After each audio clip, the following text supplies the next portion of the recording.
Welcome, everybody. Thank you for coming tonight to the board meeting. I'll just a brief statement for myself is I'm not a good public speaker, put it that way. Give me one-on-one, I'll talk to you for hours. Public speaking is not my thing. Um, but I wanted to say thank you, everybody, for working with me this year and kind of getting through. I know I've got a learning curve myself in this role. Um, so I do want to apologize for the miscommunication that happened at the end of the year, which had us push this meeting back in the first place. So I do appreciate everybody's flexibility, and we're here now, and hopefully we can uh, move forward here. Um, I just want to say I had a good first year here with the board. I wanted to thank Kate, Cassie, Rocco, Gary, and Kelly as far as being the team. They've really helped guide me through there, so I do appreciate that. I think we got a good, as what you guys know, I think we got a good leadership team up here as far as things that are covered.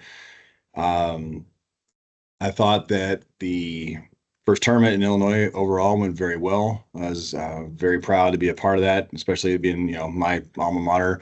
Just kind of fitting, I guess, for my first year that it was there, but I thought it went well. I'm looking forward to, I know Peter's got big things planned for Arizona next year, so I'm really looking forward to see how that goes. Um, and I want to say I'm the product that we're putting out there, what I can compare to when I played college ball 94, so 30 years ago. The the level what you guys are doing with the programs, I think, is amazing. The um the talent that's out there. I mean, I think you can look at the U23 team that's, the recent success, and there, a lot of college players playing now or on their way down to South America now for U23 Worlds. I mean, the talent, and then you guys are producing that. I mean, junior programs are growing, but then the college programs are taking it to the next level. And that's why when I was asked if I wanted to get on board here on the college board, I was like, yeah, because anything I can help with or see and grow the sport, I'm all about that. And I think I love to see new programs going up. I know there are a couple back when I was there. Wright State had a thing, Temple had a team. Some of those are gone, but we were adding the new teams, like the Eastern Washingtons. The Edinburghs weren't around when I was there, so that's always good to see. I like seeing the programs grow. I know we got Michigan coming in next year. Again, it's growth, and that's what we like to see. Um, and that's about really all I have for like an opening statement. So again, thank you all for being here, and I'll pass it along to Kelly. Hi there. I'm going to be brief as well. We had 11 men's teams, 6 women's teams, all 17 participated in the national tournament. I can't express how awesome the national tournament was this year. Everything was super well organized, well run, and great. And I expect equally good things next year from Peter out in Arizona. And that's all I have. Unmic myself here. All right. Next on the meeting list are the elections. We do have 2 positions open this year on the board. As the treasurer and the vice president. I know Rocco has expressed interest to return. And after a little arm twisting, I got Cassie says she is going to return. So we do have both board members who are currently here looking for another term, but is also right now open call for nominations if anybody else out there wants to nominate someone for either the vice president or treasurer position.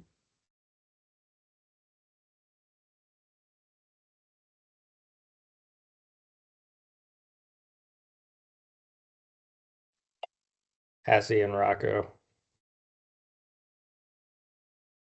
That will make elections really easy.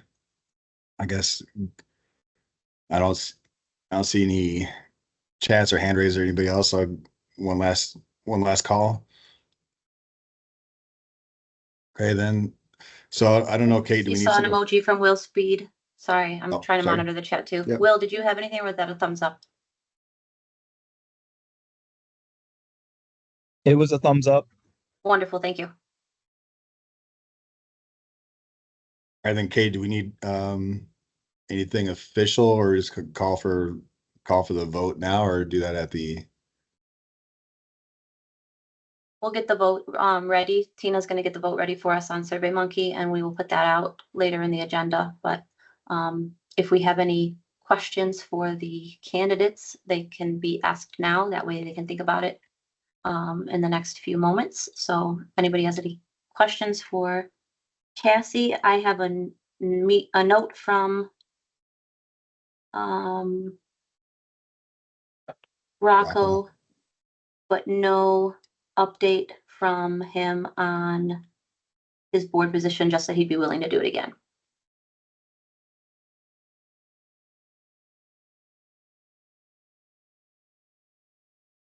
Okay, so we'll get the Survey Monkey out there for the election. And at this time, I'll pass it over to Cassie for the treasurer's report. Awesome. A lot of you were here for last year's treasury report. All in all, things have gone much better this year. Last year, our deficit was over 6,000 for the season. This year, right now, we're only looking at a deficit of just over 2,000. It would really help if I'd share my screen with you guys. Sorry. Okay, can everybody see this? Perfect. All right, right now, like I said, we're rocking at a deficit, and this is just for the season. Right now, the account is sitting over $5,000 for the whole of the collegiate division.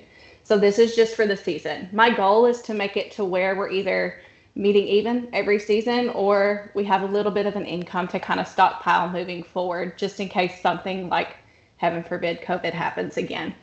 So this is where we're sitting now. I do not have any expenses for nationals just yet. They haven't hit the ledger or haven't come across my desk, but I expect those to be very minimal. Costs like shipping basketballs to, like charges like shipping the basketballs to the national tournament host site. Smaller charges like that. I'm not expecting anything like officials or hotels like we had last year. Our official travel cost at the end of the season was $13,588.94. Our goal was to keep that under $11,000. We set guidelines for our officials, basically limiting their travel to right at $500. And we were very strict with that. We had some officials that were highly upset with us because all that we reimbursed was the $500 for that. And that still put us above budget with the number of tournaments that we had in officials. Our classifier costs, they were along the same budgeting lines, but we did pay for hotels and some meals for them. There in total ended up being $6,078.98 for the season. So that's where we're at. Again, just a little over budget here for the total. Which is going to lead me to handing over the financial status to Curtis. Well, and on piggybacking off of Cassie's report there, we did try this past year, as she said, to limit fees and stuff. As you can see, we're still operating at a loss. After discussion with the board, the decision was made to increase the fees next year from $1,000 per team to $1,100. So $100 per team. Again, to try to get that balanced while being fiscally responsible on our end. But it's just we're a very limited income. I have spoke with Matt at Nationals, and I'm working with Cassie now to see if the NWBA as a whole can help us out a little bit with some grants. We're working on some different grant ideas to hopefully have some other revenue income streams. But at this time, for next year, fee increase of $100 to make it $1,100. And if we can leave it there, we'll leave it there. If not, we'll have to evaluate as the year goes on. But wanted to let you guys know of that part of it. And so next on, go ahead. Sorry. Sorry. I just wanted to reiterate that we've run the numbers. We've tried everything short of limiting the number of tournaments teams can host, which doesn't help anyone in the division as far as getting their games and stuff in. dues haven't been raised. Our portion of the dues haven't been raised since before COVID. And unfortunately, travel prices just keep going up. So we have done everything in our power except for raise dues. So we don't see any other option.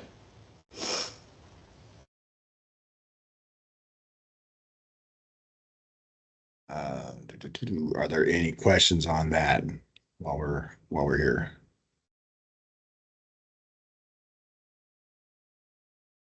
Yeah, I have a couple question. Hands Oh, raised, sorry. yeah. Go ahead, Morgan. Yeah, so just this is the first time I've ever seen an actual financial report, and I'm going into my 4th season. So have we been talking to other divisions about what they're doing instead of raising their cost?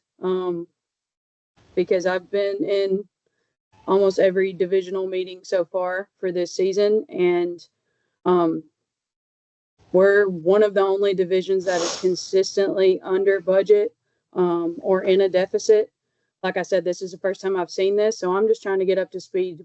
Over the past 3 years, I know we got a lot of new people, and I know everybody's wanting more tournaments, but there's got to be options as to what we're doing as a committee instead of just asking, for the NWBA as a whole for help. A lot of other committees are doing a lot of things. So I want to know what boxes you checked off to get to this, to where we're just going to raise dues. What have we marked off the list to just get to only raising dues? Because as far as I have known over the past 4 years, and this is not a dig on anybody, I'm just concerned because the dues are high. And I know that a lot of people are aware. Curtis, you just said it. There's a lot of teams that were here when you were here that are not here, and there's a lot of teams who are barely surviving in our division. So I just want to know what options did we go through to get to raising dues? Well, and I can speak as far as the, some of the cost stuff, we put caps on how much we reimburse officials and the classifiers. And I know that was not put on before that. I know I have not talked to other divisions, and that's something I can do. I have not done that. I can see where that goes. I don't know if the divisions are responsible for reading classifiers at tournaments and stuff like that, but I know that's a cost. I don't know if that's a cost that other divisions have that we do. I'll have to find that out for myself, unless somebody else here on the board knows. So that was the main thing, is like, it's blood from a stone kind of thing. It's like our budget is basically the registration fees from the programs. So that's where we get on the spreadsheet. If you saw the income part of it, the only thing that we get in right now are the registration fees. So outside of increases there, or again, if we can get some grants or some help from the NWBA, unless we want to start doing our own fundraising for our own division and that kind of stuff. But those, that's where we're looking at. So again, I haven't talked to other divisions. I can do that. And I don't like increasing. I was on the board, the NWBA board, for a while, and I don't like increasing dues, because I understand you got programs out there with multiple teams across the boards and stuff. But in this case, if we're running into deficits now with what we have to pay out for referees and classifiers. So it's hard to see another way around it, other than we need to increase the revenue so that we can meet our expenses. Yeah, absolutely. I wholeheartedly agree, but I think it's definitely worth the conversation on why our committee is one of the only ones not fundraising, because all the other divisions are. So. All right, I will definitely reach out to the other division heads and see what's there. Thank you, Curtis. Yep. Did you have something? I know I see your hand raised. Yeah, Curtis, I just was questioning the $2,000 deficit that we have this year. Is that in addition to the 6,000 deficit you had in the previous year, or is 2,000 the number that we're at across the board? Cassie, I'll let you address that if you want. So as of right now, the account is, we're in the green, $5,000. Like we're not running the entire account at a deficit. This is strictly based off the dues we received this year, because we only received the $1,000 that you guys pay in for your team registration. So that's strictly that money, and then all of the expenses from playing the officials and the classifiers. So this is just for this season. I can pull up. No, I can't either, because that's an email document from Brandon. But as of right now, the college account has $5,000 in it. But like, can you say, Cassie, like a couple of years ago, excuse me, what that balance was? I can look it up, but it was significantly more. Us paying the officials is a newer development. I think my first year on the board in 22 was the first year that we started paying officials. And then we had things come out for nationals that we weren't expecting and things like that. And that drained any cushion that we had. So, right. So where I, and I don't know, again, I'll have to talk with the other divisions and how that works. But I mean, where the schools are paying, officials for the games and whatnot, we're reimbursing them all for their travel costs and stuff like that. And I don't know how much of that is put on individual tournaments versus division ranks, but I will look into that as well.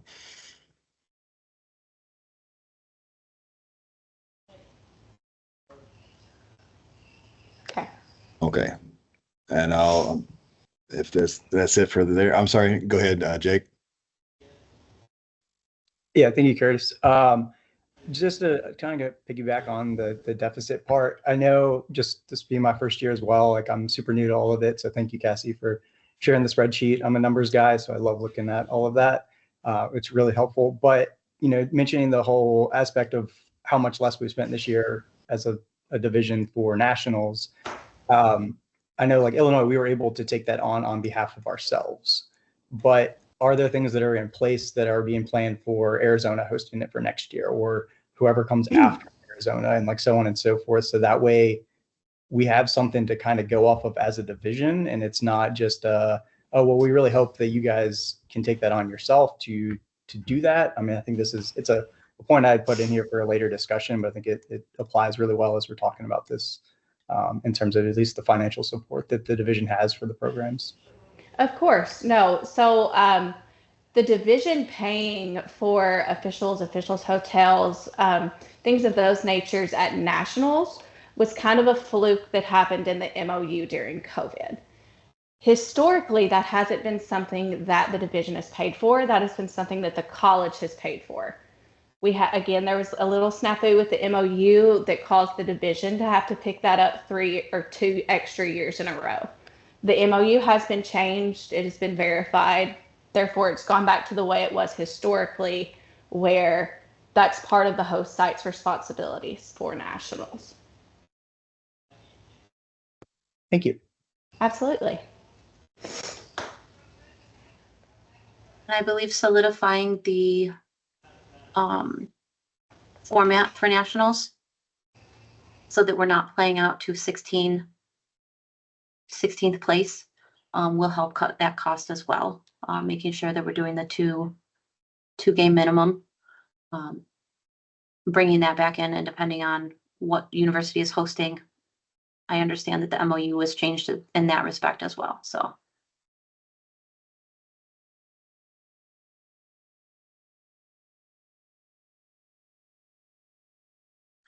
Okay. We move on here to next report, the official report from Gary. Is Gary on?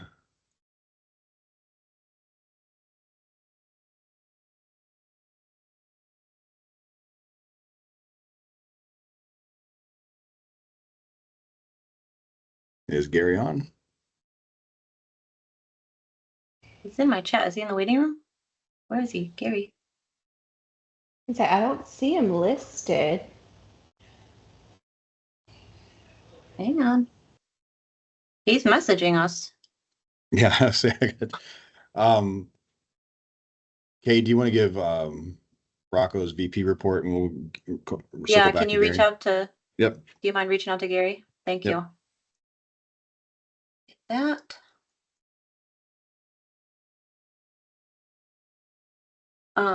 So from Rocco, he would like to first start off by thanking the board members for their work in the group. Also, the members have been very professional in their approach to helping to serve the game and the division. It has been an honor to serve this board's VP for 3 years, and he looks forward to continuing his service and organization for the next 3 years, if elected. For the recap for the year, the president was present at all meetings. There was no need for him to step in at any role in the event that he could not have, that if Curtis was not available. The major part of the duties to oversee was the season awards. He listened to feedback from the coaches from the 23-24 season and made small tweaks to the end of season award timeline. In the past years, it was a 3 to 4 week process. This gave coaches time to review and respond. But because of the large chunk of regular season play, they had to cut that down to a short 2 weeks this year. So as you know, the deadline to have winners sent to the NWBA was both due to company that donates the awards, Fracture, and the awards by the NWBA themselves. From them, they went backwards to create a timeline. So from there, they would allow most regular season tournaments to be completed as much as possible to allow coaches to see, rank, and nominate teams and athletes. So this made some voting for winners very close and strong pool for to select from many. So thank you all for the coaches who have voted for this. There was 100% participation from all teams this year, which has not been was not happened in the past. So nominations and voting. Again, this helped in beefing up the pool of nominations and broke a few ties for the major winners. So again, Rocco wants to say thank you to you all. They added a 5th player to the academic All-American team, or for All-American team, excuse me. In recent years, we've had 4 athletes for the first team, and second team only have 4 classification groups, but there was an interest in bringing a 5th player to the round. Discussing adding another player or another award for 25-26 as coach of the year. I am coming up with a suggested designation for those criteria. We will have that out. We tabled it last year, and we will have it on the board for a later vote classification for coach of the year if we are interested in moving forward with that too. So if there's anybody that wants to participate in that coach of the year nomination, is it most votes for the season? How do we improve from other years? I would welcome feedback from that as well. Next on his list. Do other coaches nominate, and examples of do board members or current athletes are they able to nominate? So again, we'll bring that to your attention in the next few days and get that on the table to recognize coaches of the year if we want to do that. Lastly, it was brought to the board's attention that we can no longer use the phrase academic All-American because that is a trademarked registered federal phrase. So we need to come up with a new phrase to avoid potential lawsuit.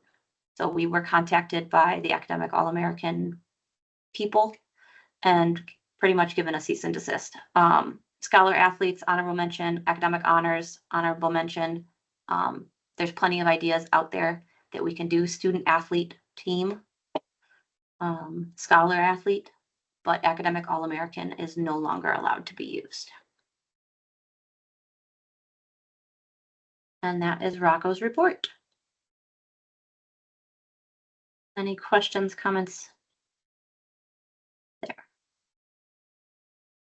So we'll come up with some verbiage and hopefully be in the clear in the next year.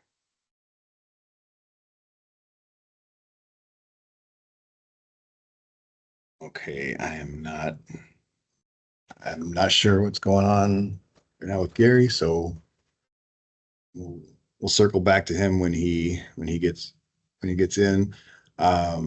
Item 7 is the collective agenda items as proposed with the NWBA. And I'm sorry, Katie, help me out here. Is that different than the proposals that are listed underneath? Those were items that were turned into us via other college programs and universities. So I don't know who is here to answer those questions. Those have been forwarded to the NWBA. Who wants to field those questions from the NWBA?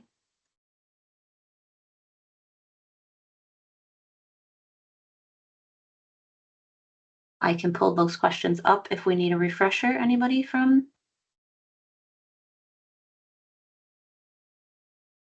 If you wouldn't mind doing that. I can do that.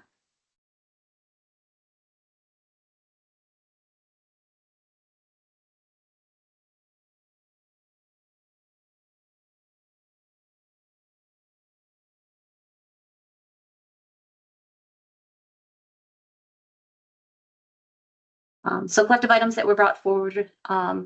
First question on the list was, what has the NWBA leadership communicated to the executive committee on how they support or expand the college division?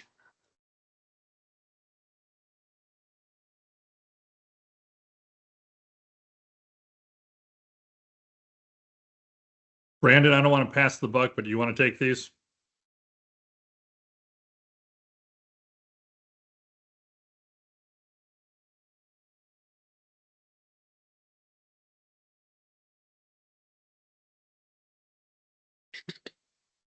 Hello, can you hear me?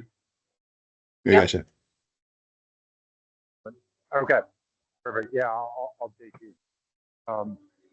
So I would say we probably need to have more alignment with the division leadership on the projected growth goals for the division. I will say one of the things we've talked about initially is definitely what we need to be doing and preparing athletes in our junior division earlier in their preparation to go to your college programs, but then also just go to any college program. You guys obviously would benefit from that. I know previously we've ran a junior transition program or education seminar. I've talked to a few of the coaches even on here and some of the leadership on kind of brushing the dust off that and kind of revitalizing it in a new way. I think you all as coaches, the ones that are our coaches or program leads in here, understand that athletes need to position themselves in a better way earlier in their academic career. I think in the past we were targeting like for freshmen or sophomore for that, for recruiting purposes for you all. But candidly, we all know if they're already down the path of not properly addressing their academics and positioning their application to your college, they're likely not going to get admitted. So with all that being said, I think it's important for us to switch to going even younger and kind of just educating the parents earlier at the middle school age of like, hey, before they hit day one of high school, they need to be thinking about X, Y, and Z, knowing that those GPAs, those test scores, and all of that already need to be top of mind prior to that time frame. So that's a little bit of we need to with you all as one kind of experts in the space of your particular institution's admissions, but then also just overall in the NWBA. I mean, you know, wheelchair basketball is, basically a vehicle for these individuals a lot of times to do something more, get a degree, go on and have a career. So just understanding that we want to work with you guys, revitalize that program. I think we're going to be talking more internally with our staff and how we can lead that initiative. So there's that. Then there's also kind of new programs. So there's a lot of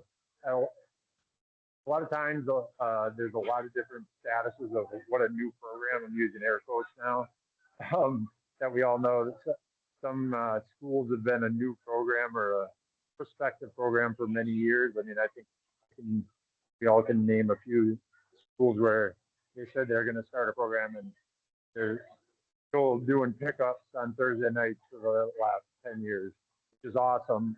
But at the same time, they're not moving the needle to becoming a full-fledged member of our intercollegiate division. So we need to work with you all, but then also the division leadership on what progress can be made with those programs, and if there is any that can be made, and finding a true champion on that campus to move the needle further to bring that program to fruition and like fielding the team within this division. And then we've had a lot of work with the NCAA Office of Inclusion. And there's been a lot of discussion with them. I know some of you on this call have been part of those discussions of like what the onboarding of starting a adaptive sports or Paralympic program at a university is. So kind of getting that blueprint, and there's no perfect blueprint. As we all know, you all live within different offices on campus and whatnot, but I think we need to do a better job of helping onboard prospective programs and kind of connecting the dots from our side. So all of it's on our radar, more for myself, Eric, and then your division leadership, definitely to help kind of foster more discussion and more focused intentional effort on expanding programs within the division. I think the other thing, Brandon, sorry, Brandon, I think the other thing that I would chime in is, as we look at where we sit right now from a kind of per capita participation rate, I think we've got significant opportunities to grow our game. You know, if we were to match some of the best states in the country, we have about 250% growth opportunity. If we match Canada and the UK, we've got a 300% growth opportunity. So I think we see significant opportunities, you know, probably over the next 7-8 years to double the size of our teams and our players. A lot of that's going to come from the junior side of the equation. And then obviously, you know, once we have that appropriate pipeline of athletes on what are the right landing spots in terms of new college programs. So that's not going to happen overnight. There's a lot of investment in fundraising that has to go in to help spearheading that growth. But I think we see significant opportunities on the junior side to really increase participation over time. And hopefully the college division will be the beneficiary of that as well as they head to you.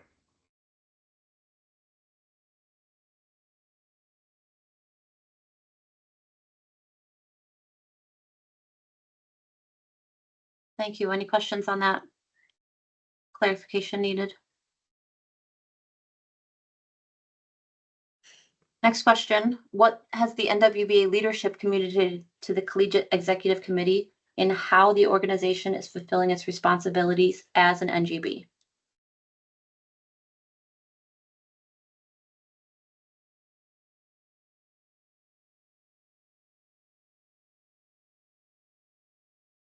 I guess I'll attempt to answer that. And if anyone is asking that question on this call, if you could ask, I would ask to clarify. My interpretation that you're asking, like our status with the USOPC and being recognized as the NGB for the sport of wheelchair basketball, which I can say our status with them is very strong. Just completed our 24 audit with them. We got our scorecard back from them with high marks. We have only 3 items that are basically that require a response. And I say a response, they're not even like correction action items or anything like that. So in regards to our status as being the NGB with the USOPC, we're in an ideal spot. So I don't know if that was the intent of that question. But I apologize if anyone posed that or wanted to further dialogue on that. by all means chime in, or you can hit me off offline as well. Yeah, Brandon, I'll jump in there. Jacob Tyree speaking. So that was something that the Illinois staff had kind of put together as a question. I appreciate you being on here. We weren't sure if you and your new role would be part of this conversation. So it's great to have you to be able to voice that coming into it. And also congratulations. It's exciting to see you in that position finally. It's definitely long overdue and well deserved. And I'm personally excited to see kind of where you're able to take the organization. I think just through conversations, there's an overwhelming feeling that there's a lot of areas that are still not feeling very supported. So that's kind of where the question stemmed from. But just in terms of like what NGBs do for sport organizations and what they trickle, obviously this is through the entire development pathway. One, it's creating a development pathway. I see that there are major gaps in our development path, which I understand this is the current existence of the organization, of where we've been for a really long time. And there's been a lot of changes over the years to try to fix those things. But, training in development is a large component of that. And what is the NWBA as a whole doing to fix that, to even offer training? There are no coaches certifications. There's no professionalism to develop a level 1, 2, and 3 curriculum for what's your basketball coach at any level. There's like those are the gaps that we have been seeing for a long time that is kind of led to a lot of these things, which is where the question stems from. This is not meant to be an attack in any way, so I apologize if it comes across that way. I just I'm really just looking for clarification on like how that as an organization and the leadership, and obviously you're new to this, so congratulations, but now you get the luck of having to answer those questions of kind of where that is. And I guess it can also stem into the next question, but like, where does that feed into the college division fitting in with the strategic plan? I know you had mentioned earlier in your last response of aligning to the goals of the two different division of the collegiate division with, the overarching goal of the strategic plan and where those could kind of overlap. So just curious on your thoughts on that. Yeah, I appreciate the dialogue on this. This is something definitely from the office standpoint we need to improve. I think obviously, as you already mentioned, we've had a lot of change. We've tried to make some progress and been good discussion around developing what some of those on this call probably know, implementing the American development model and utilizing that for the development of our athletes, and being very intentional on like how we're advising the instruction of our game from the grassroots up, and kind of what that looks like. It's utilized by a lot of other NGBs, and being intentional on like then folding in what the coach's certification and training and certification process looks like, Jacob, because as you mentioned, like right now it's kind of like we have everyone, some individuals are coaching the game in this way and that way, and obviously we're not going to tell a coach how to coach, but the basic fundamentals of the game we haven't mapped out. We're seeing it right now. I mean, I'm sure for those coaches on this call probably could say when they went to junior nationals, I think I talked to a few of you, I mean, the level of play that was at junior nationals was not what it was 5-10 years ago, candidly. And part of that is the coaching at our grassroots junior level. So we need to do a better job of coaching education and creating that at a junior level, but then up through all the ranks and what that looks like, and then providing resources and opportunities and support to you all as coaches in developing your skill set and opportunity to have touch points with athletes. If it's for international teams that we're fielding to a variety of other things, camps, clinics.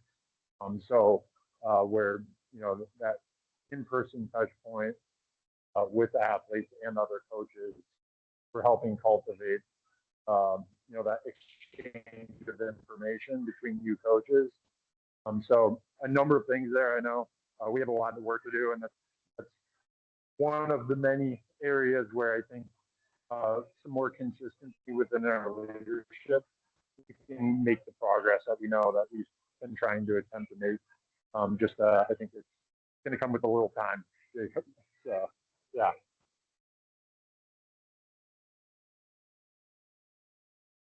Thank you, Brandon.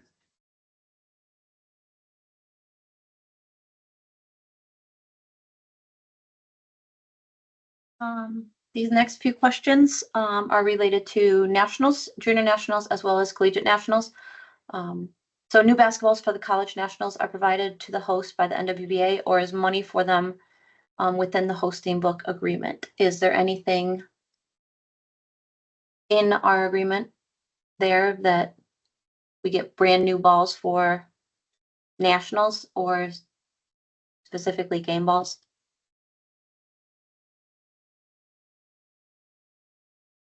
They should be sent game balls per the MOU. Yeah. Okay. Can I verify that that has happened or that will happen, Pete? Do you know what your MOU says, Peter? No, I have not seen our MOU yet. I based it off of Illinois' MOU. I did not look at the basketball, so I'm afraid Illinois might be able to answer that. Yeah, Kate, I can jump in from Illinois. Yep. We did receive basketballs this year, but they were incredibly used and worn down. And like the basketballs that we had were in better condition. So they were not in good enough condition for us to put out as basketballs to use in a national tournament. Thank you, Stephanie. I made a note of that.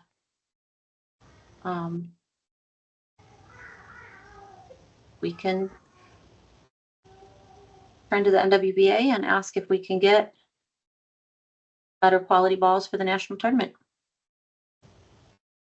Yeah, and Kate, with that, like, is that, to me, just coming into this position, it was actually really disheartening seeing, I think Steph sugarcoated that very well to see the level of what the basketballs were. They weren't good. They were awful. It looked like, I mean, some of them still said pure Wildcats written in it on a Sharpie and looked like you took some like rubbing alcohol pads and tried to get it off. Like it looked like we had just went around and asked junior programs, hey, donate a basketball. Like that's what was sent to us. So that was disheartening to see, like, that's the level of what is being given as support for the hosting organization for nationals at the collegiate level.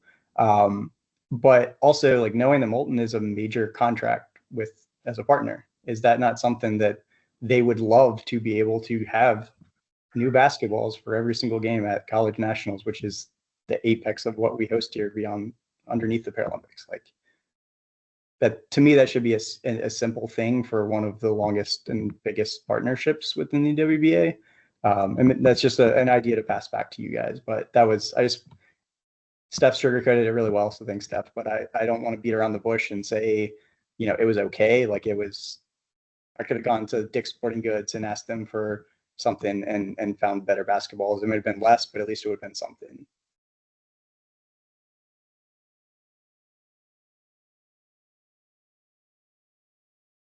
Yeah, Jacob, I'll jump in. I'm not sure why we didn't have new balls there. I know that we typically have used some of our value in kind Molten and sent them. I can tell you any of the more recent hosts on here know that I've either sent them in advance for them to actually like work them out during practices so they aren't brand new during shoot around, like multiple on and pay them out.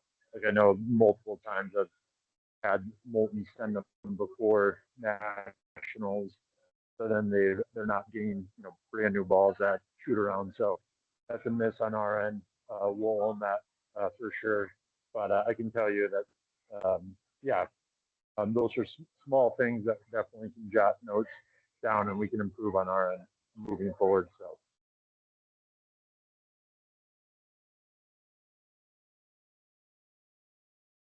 Thank you, Brandon. Thank you, Jake and Steph. Collegiate tables, college tables. We've got a few more questions here, but college tables at the junior national tournament. Specifically, we've heard feedback that they not be the same time as games, especially for juniors games, but having coaches sit for 2-hour time blocks seemed difficult, if not impossible, to catch many games or giving up so many opportunities to view and speak with kids while they were playing.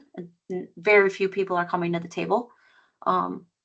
So if we can find out a different way to do either the college tables and or the college transition meetings that have been done in the past, if we are talking about revitalizing that, that is on the table. That question has been raised as well. So is there anything there? Does anybody have any suggestions or feedback from college nationals or junior nationals, college tables?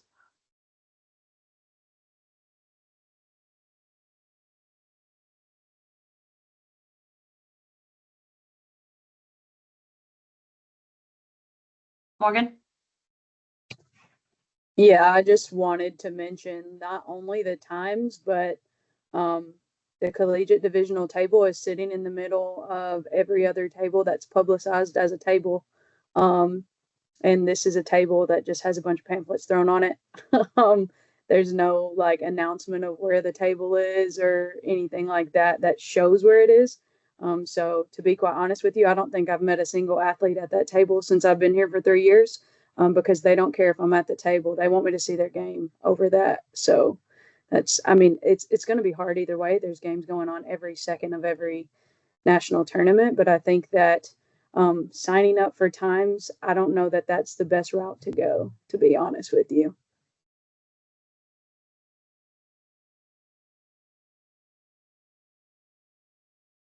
Morgan, just again, I'm going to look at it from, I coach a junior team, so I'm going to look at it from this angle also. There are obviously players that that you've kind of seen, you have like on your radar. What would you suggest being the best way for, players for a junior player that's not on the radar, but hey, this, UTA is a place I want to go, or, Illinois is a place I want to go. There has to be some way they can contact, if you're there at nationals. To me, there has to be some way they can contact you other than hoping they run into you at a game. I mean, is there? I'm open to suggestions on that, but I understand what you guys are saying as far as you're sitting there, and if nobody comes for the hour or two that you're sitting there is a waste of your time. But I still think there needs to be some way where they can come to you and say, hey, I'm an interested player, and get on your radar. Yeah, I think one of the biggest things is some of my athletes didn't know there was a table that I've been speaking with. So that first and foremost, and me being a college athlete before, I can remember back at Gold Crown, there was a publicized table. There were like some colleges had their own table and they dressed it up the way that they wanted to. People could leave, notes. And I know we don't have that much room, right? Where athletes can create inquiries or whatever to talk to those coaches so that coaches see it before they leave. But I do think maybe a better designated area for the college coaches that's just not in the center of like Performax top end and wherever, because it does get lost, especially, with all the marketing and everything like that. I think maybe we could just do a better job of marketing our college table if that's what we have it out there for.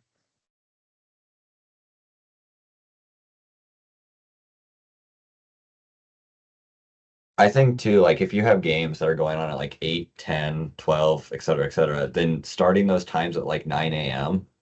because then you'll be able to get people like before their game happens and then like after their game is finished. So it's not just directly on the same game windows. Because like if you're going 10 to 12, but there's a game at 10 a.m., you're missing a whole bunch of different people that could possibly come over if you've never met them. And then you're also missing opportunities to see games because you're stuck there at a full game window at your table.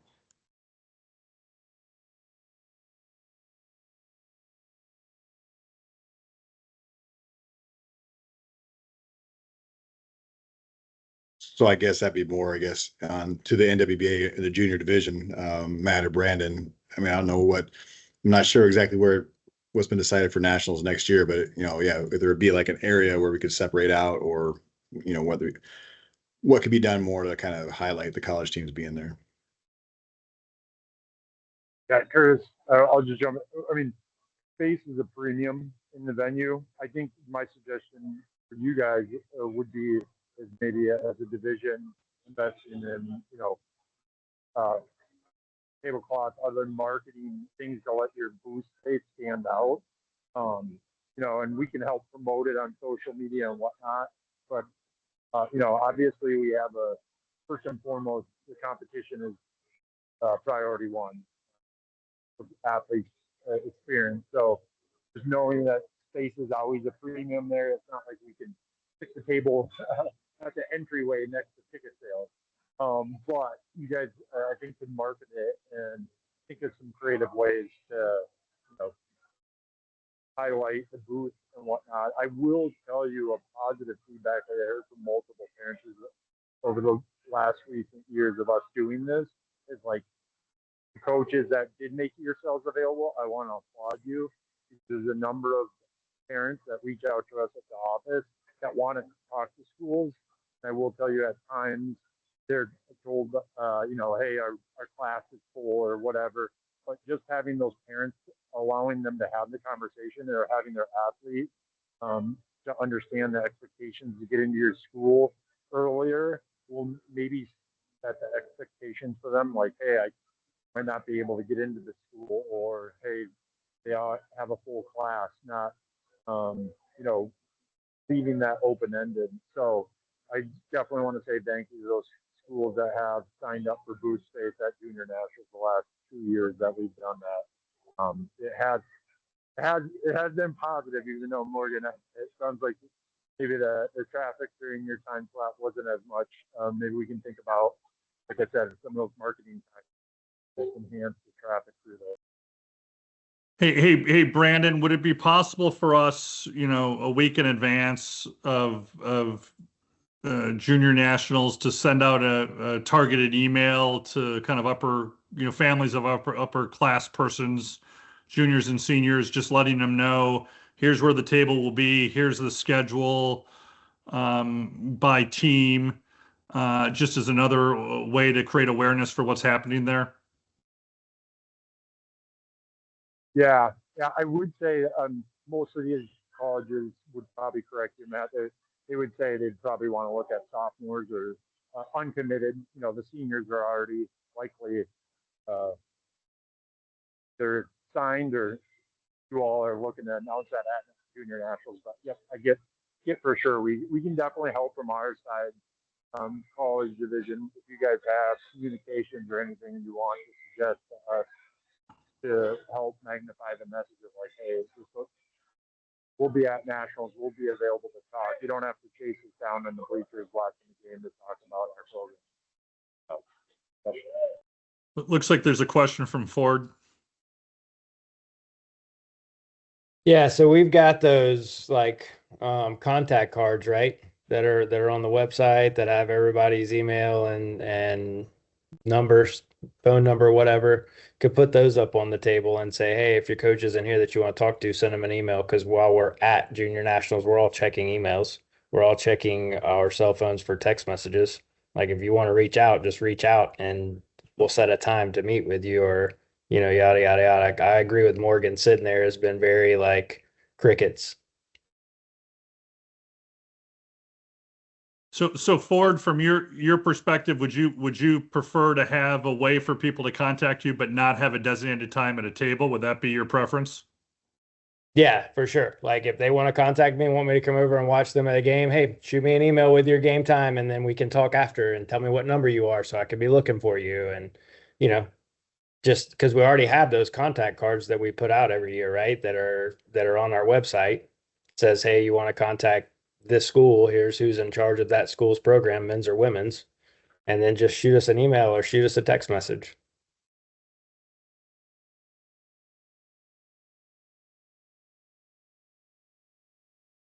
I think we can do that, Ford.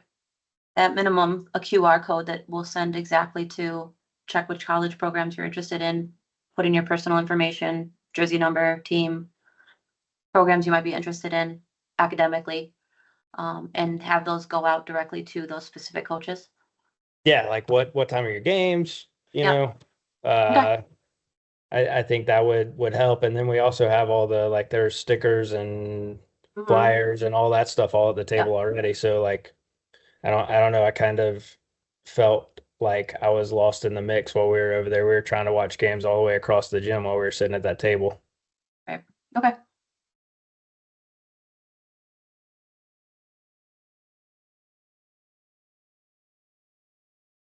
I haven't been to junior nationals in a while, but it seems like every team should have their own table so you can decorate it to highlight your school, have multiple pamphlets. And I assume the coaches aren't coming to junior nationals by yourself and you have additional staff with you that someone could sit at that table all day while you're floating around from court to court looking at players. Not everybody, Not No, everyone. but no, it's mostly just the coaches, the head coaches. yeah. And then Brandon says spaces at a premium. I would love for every team to get a table or at least half a table each, rather than cramming onto one table with every program. So I don't know what that looks like in the coming years, but I'm putting that in my notes. Sorry, guys, I'm gonna butt in here, but that transition program needs to come back. Just plain and simple. Even if it's an online thing 1 week before juniors. And like Ford said, I think you make your appointments when you're there and do little coffee breaks and meet with those people. But that transition program, I don't know when it disappeared. I know I've been out of the division for a while, but it was useful. And you could get them as early as sixth graders, with the parents at least, and educate all of them at once.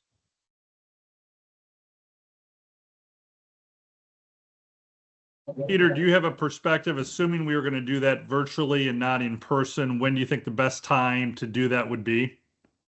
Oh, I have no idea. That would really be up to the college coaches to do that. But maybe when you're leading up to the college nationals 2 weeks before, you want to learn about college, come in on a Zoom call or something like that, or you do it the week before juniors or the day before juniors.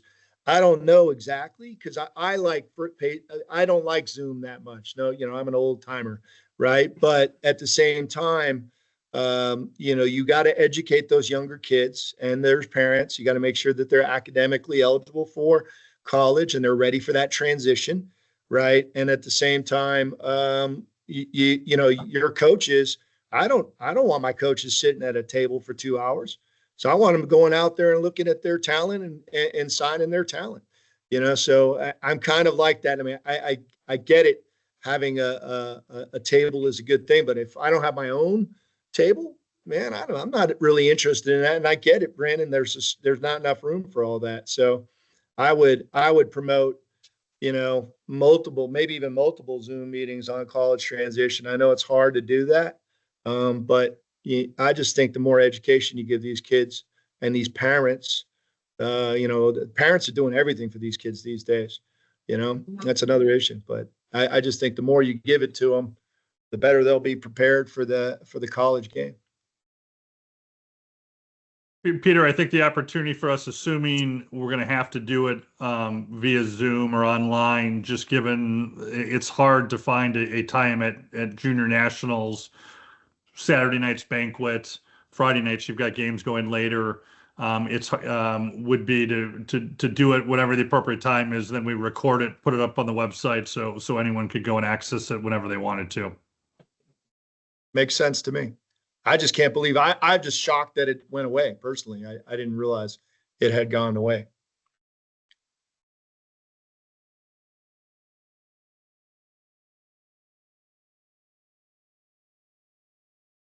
All right, Kate, was there anything else on the agenda items?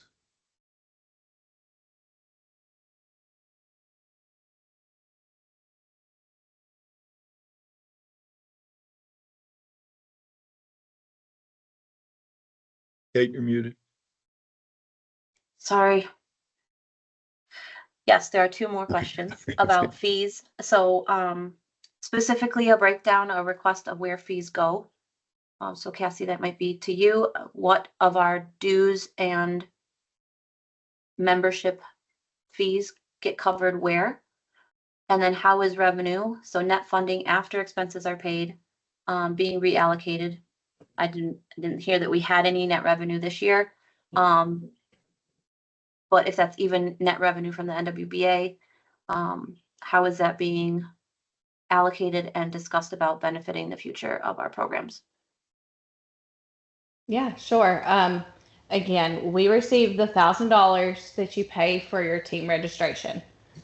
For us, that $1,000 is split up between officials payments or payments for officials travel to and from your collegiate tournaments, and then payment to classifiers for the classifier tournaments. So their travel, their room and board while they're there, and then any meals that they incur because they're not paid officials. And then we pay, again, small fees for nationals, like the shipping of balls is supposed to be paid from our account. And then your national championship trophy will come. Other than that, that's all that the collegiate division pays for. And as far as the reallocation of any leftover funds, I hope to be able to cross that bridge with you next year. Does that answer the question? So we should be getting, from my understanding, if we have 17 collegiate programs, collegiate teams, excuse me. Yes. $17,000 at the start of the season, and then we've got to budget that throughout. Yes, ma'am. Classifiers, are they put on a $500 reimbursement? They were as well, also, or are they? Yeah, they were also given a max like travel reimbursement as far as like, airline ticket costs and that kind of stuff. Okay. And we were very strict about that. I think there might have been a couple of scenarios which we, looked at in an individual case, but we were very close to pretty much like keeping it at that $500 level throughout the year. So again, we tried to cut costs where we could, or at least rein costs in from, sometimes in the previous year it looked like some people were making last minute travel arrangements, and like they know their dates and stuff ahead of time, so there's no reason that they should be booking stuff, within a week or two before the tournament happens. And if that's the case, they can usually fall within those monetary guidelines that we sent out. Yes, with the classifiers, they're a little different again because we pay for their lodging and for their meals. And generally the lodging is what really increases that classifier number.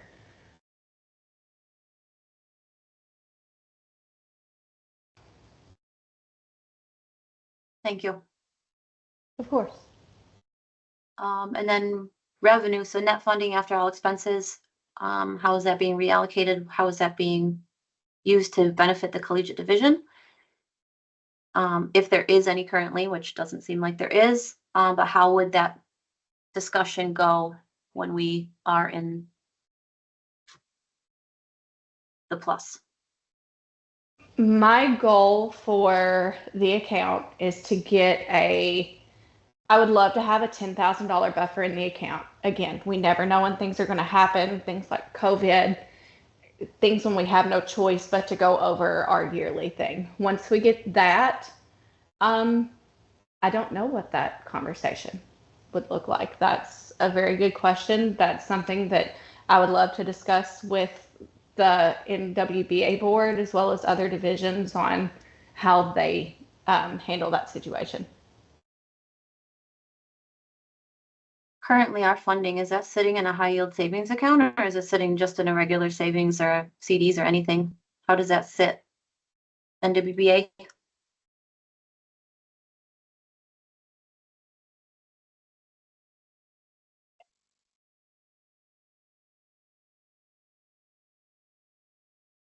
I think Brandon's off. He has hopped on a flight. I Yep. do not have the answer to that. I don't know. Eric, are you still on? I'm not sure if we do. We can circle back on that. We'll get back to you about that, Kate. I can find an Okay. answer to it and get back to you. I am flagging that. Thank you. And then Gary, thank you for jumping on. Sorry about the mix up. If you would like to give your update and then I will kick it back to you Hey, Kate, for this question. Yes. before we get to that, can we, there's a couple other kind of clarifications off that. Yeah, the go ahead. So you had mentioned, Cassie, about the funding for the trophy. We paid for the trophy for nationals. What trophies are you referring to with that? Those are the trophy for nationals is in the big glass ball on the pedestal. The division usually pays for that. That's one of the expenses I'm waiting to hit that account. Did Illinois cover that? We were under the impression that we paid for all of that. So For that. We paid for that. Confirmed it with Mo.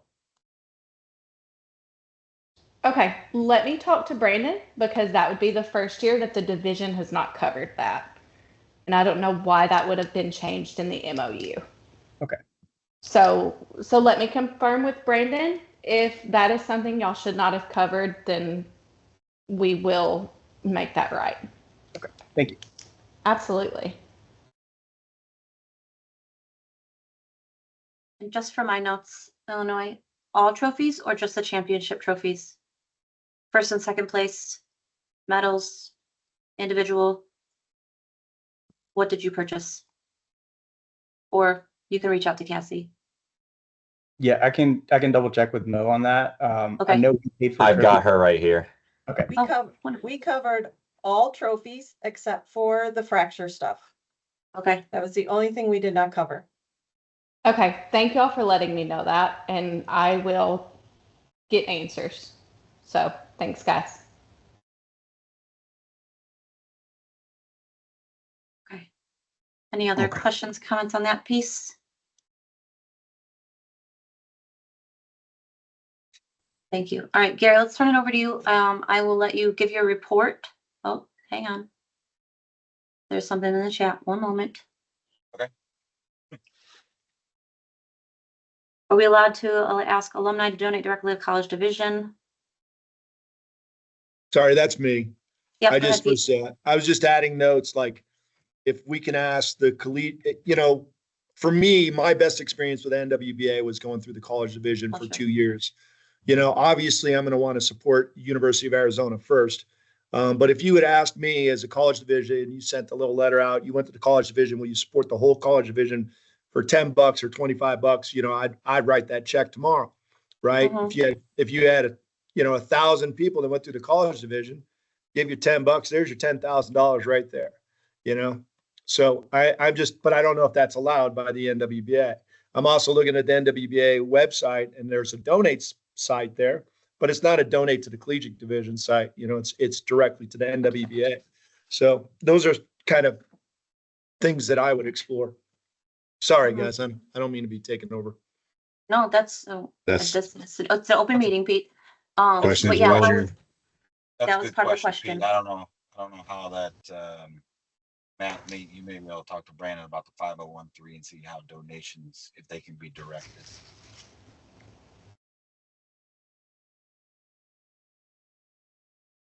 So do we want to, at this point, pop over to Gary for the officials report? Yes, and then we have one follow-up question for Gary about officials, and then one final question from the group. Go ahead, Gary. You can hear me? Mhm. Okay, perfect. So last year I scheduled 16 weekends of games for the regular season.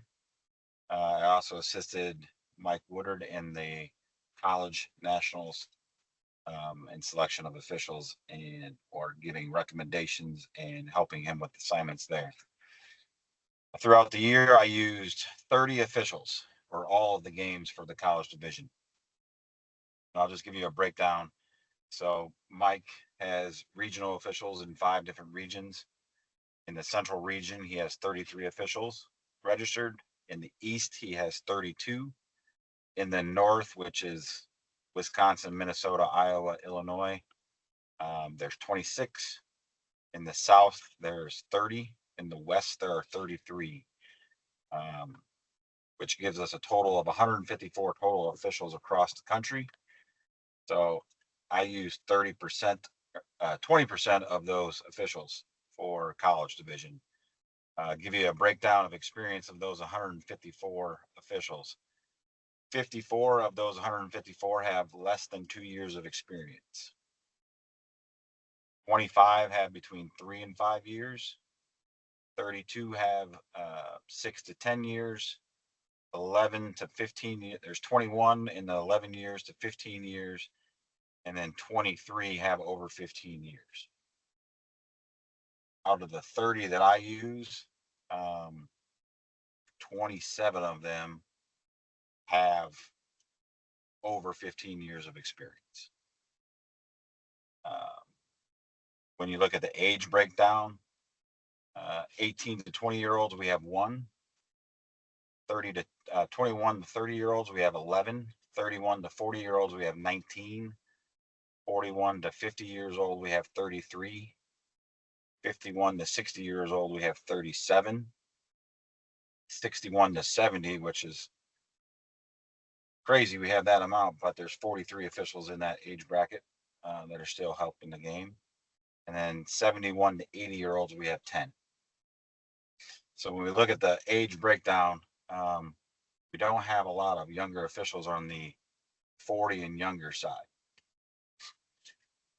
which is hard to, again, experience. Out of that 154, we have 17 that are women. And out of that 17, only about half actually officiated a wheelchair basketball game this year. I use 3 women as college officials because I know them and I know their game. They officiate high school. They also officiate able-bodied college games. 2 of them have less than 2 years of experience in wheelchair basketball. So I know my goal is to get them more games, more experience so that we can bring them to women's college nationals. Also, some things I'm working on with Mike and the region leads and Daryl is training. So this past year we did monthly training emails. It was a series of 5 questions and 2 videos asking for rules and interpretations of those to continue developing our officials. I can tell you that the North region had the most participation on those 3 in-season trainings at 100%. Some of the other regions were less than 50%. And we have talked about that being a guideline of officials that we use versus officials we don't use. I don't want to use guys or women who aren't participating and trying to further their development in the game. We also have a Facebook page that is for NWBA officials, and videos are posted on there almost daily during the season. And we ask for interpretation of what you see, and there's lots of discussion and comments. On average, a video that gets posted on Facebook has anywhere between 20 and 35 comments that are by individuals. That doesn't include the follow-up comments that go into each of those 20 to 35 comments. Some things that are in the works is we are proposing using ZebraWeb for scheduling officials throughout the country. So non-college games will be assigned by region officials. And then college division, I will be assigning officials using ZebraWeb. And again, it'll be able to track who's doing games moving forward and make things a little bit easier than trying to focus on email and a spreadsheet. There's no cost to the division for using ZebraWeb for scheduling purposes. So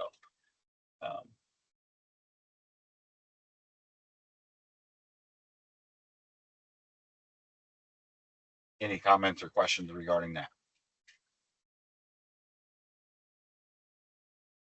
No, I just saw on the NWBA Facebook page that they were calling for referees. Yep. So if you can head there, share that amongst your people. that would help us as well. Much like we're concerned about what happens when people start retiring from the workforce, I'm wondering what happens when they start giving up their extracurriculars as well. So. I did get a lot of names from Division I men's nationals, our officials that were there, that are region directors, and Mike Woodard, our officials that know the game well and start incorporating it into the college division, so that we can have more people in the game and can bring more officials. I know it's hard as an official doing 4 games in a day.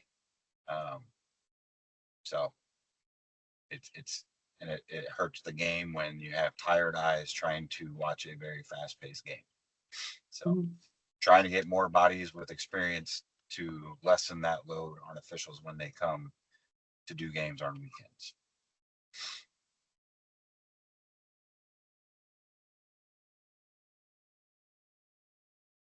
Okay. Any questions on Gary's report? Gary, we did have a general question sent in. I know when we discussed this last week, we were talking about maybe getting clarity on it, but lack of professionalism amongst referees due to viewing positions as volunteer jobs, not as professional careers. Is there anything set up for accountabilities for referees and accountability for the NWBA when this is not upheld? Yeah, that's an ongoing discussion between Mike, Darrell, and the region officials that he has on. And frankly, as we discussed it, if I know of something as being reported as unprofessional, we're just not going to use them. I sent out multiple emails this year, even to the point of guys not sending in their expense reports correctly. So trying to get things in order where everyone is being held accountable for their actions. So, and Mike is doing the same. Every tournament or every weekend of games, I have a lead official, and that lead official provides reports on the weekend and on officials and what they see and who shouldn't be used. So, and that report goes to myself and Mike.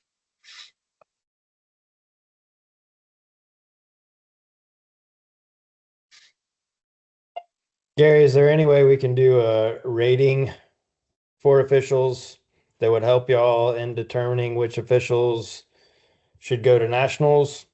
How is there something that we could look at as to a report? You know, like a lot of times I'll be hot about officials the day after, but if I fill it out after a week after I've thought about what's going on, right, then I can send you like a clear-headed decision.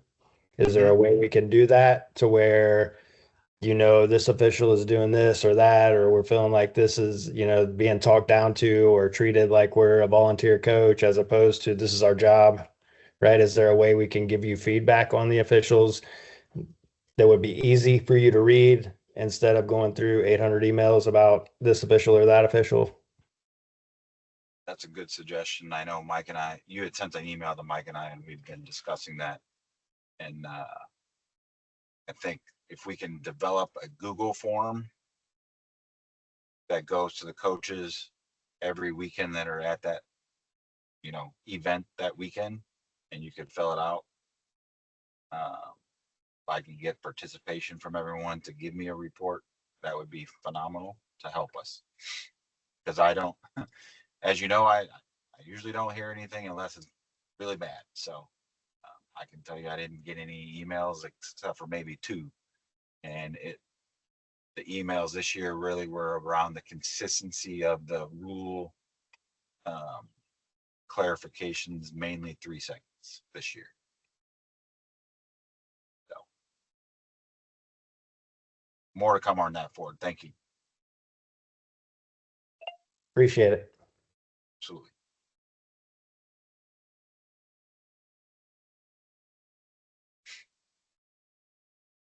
Last question in the general discussion, was the state of the coaching and ED and admin leadership committee. So the webpage lists coaching, ED and admin as a leadership committee. Does this still exist? And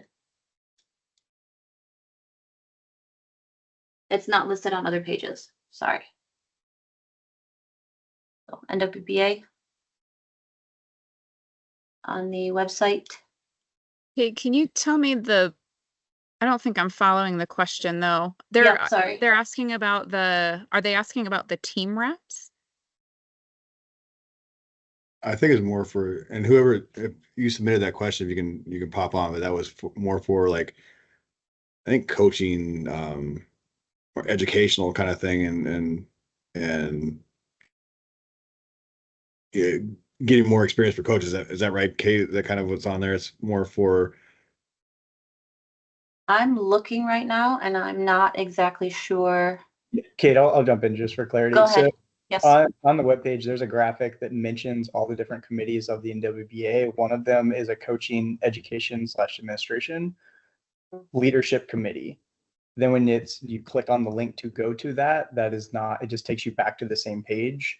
It's not mentioned anywhere else. So it's just like clarity on whether or not that committee actually exists. If it doesn't exist, it just needs to be updated, which is fine. But there's just a clarity on that, since it is something that is. Yeah, I appreciate that clarification. Thank you. Sorry, I was lost on where to go with the answer. Yeah, happy to make that update. If you want to send over the link as to where you're finding it, I'm happy to make the update so that it's not confusing. So there was a coaching education committee that existed at one point in time within the NWBA. There were some specific tasks that that committee was working on, and ADM was one of them. And there was a sort of it was sort of phased out. The committee sort of phased out after that project was finished. And I think it's just it's not a standing committee. And clearly we need to make sure that piece is updated where you're finding that. So happy to make that update and make sure that it's clarified properly. Thank you. I can definitely do that. And I don't know if you put a notion in for it, but I think that should be a standing committee within the WBA, if that is one of the primary roles of a national governing body, is training and education. That can't be an area that is something that comes and goes over the course of time if we expect sustainability in this league. Yeah, for sure. It's outlined in our strategic plan. It's one of the goals and priorities within the strategic plan for the NWBA. And there are some priorities marked around that. So it's definitely obviously a priority within the board and a priority within the organization. Just getting the capacity to move that forward. And something that we've certainly been working on. So yeah, appreciate that feedback for sure. Thank you. Yep. Thank you, Jake. If you've got a second, you can, if you want to drop that site into the chat, I'll put it right into the notes. Also, next up, we have proposals. Do we want to take a short respite? Mo. Just before we go into the proposals, Tina mentioned it, so I'm just gonna go ahead and mention it now. I'm gonna like switch hats really quick. So our division, all divisions right now are in the process of naming athlete representatives. And with the athlete advisory committee, the intercollegiate division has the opportunity to nominate 2 athlete representatives. This is the first time that our collegiate division has ever had athlete representatives in the history of our governing body. Those positions are appointed by the athlete advisory chair and committee. That's me, Bailey Moody, who may or may not still be on this call, Rose Hollerman, Josh George, Kimmy Champion. And then we're obviously also working with 2 athlete representatives on the big board, is what I like to call them. So if you guys have any nominations for that or any suggestions that you think would represent the intercollegiate committee, please email me those. Again, those are appointed by the athlete advisory committee, but we are trying to get more athlete representatives in these meetings. Because I know we've had a lot of discussions about who's voting for what, coaches, directors, this, and that. But one thing we have been missing over the past 4 years of the advisory committee is athlete voices in a lot of that. So just keep that in mind as we go through this. And most of you got my email. So if you have any questions, just shoot me an email.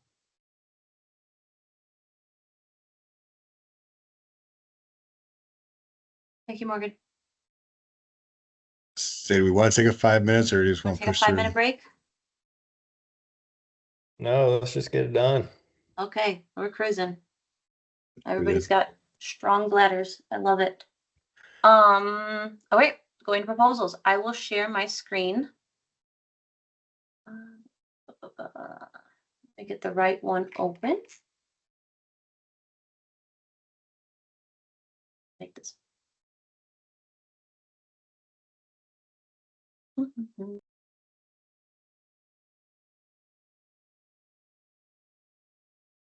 All right.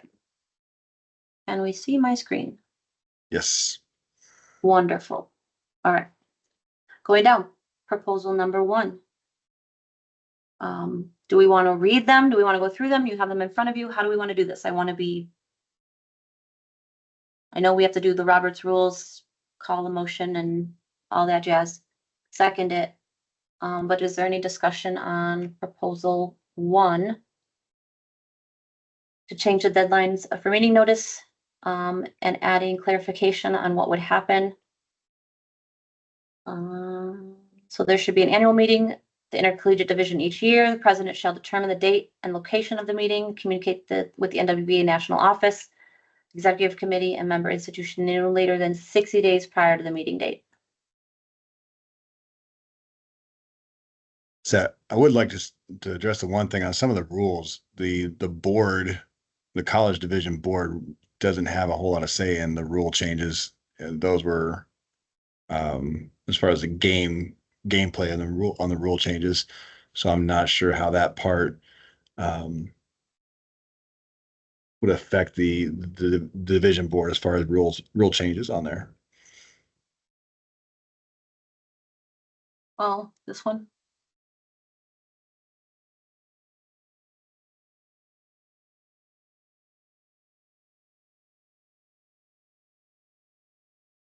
I mean, Tina, correct me if I'm wrong, but Yeah. isn't this a policy and procedure for the NWBA as a whole that we don't have a vote on this one?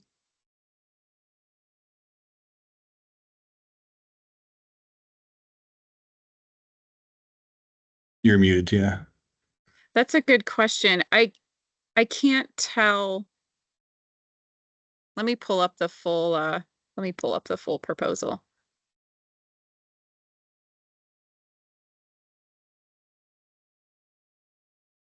It is outlined in the policies and procedures for the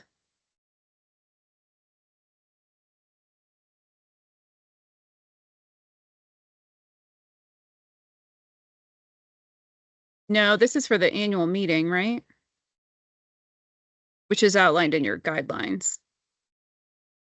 Yes, Yeah. this is a guideline suggestion. Yeah. Yeah. That's already included in the guidelines. So that's just updating the wording that's included already. Yep. So the new proposed guideline, anything in gold has been the suggested changes. Yeah, I'm sorry. I had this one confused with a different one. So yeah, so Kelly, to answer your question, no, this is an update for the guidelines within the division. Not in the bylaws or the policies and procedures.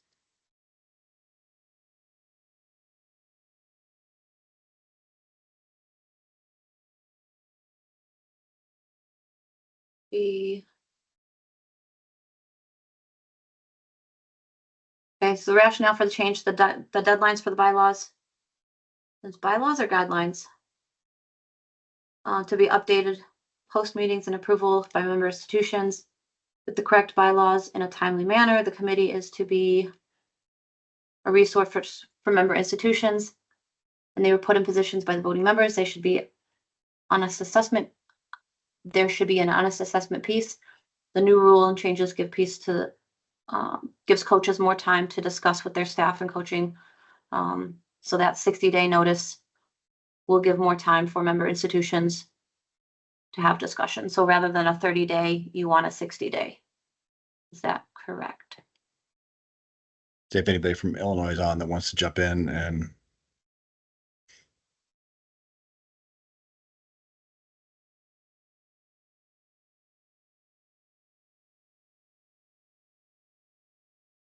Yeah, I don't know if Steph wants to join in on this. Yeah, it was just moving it from 30 to 60 days.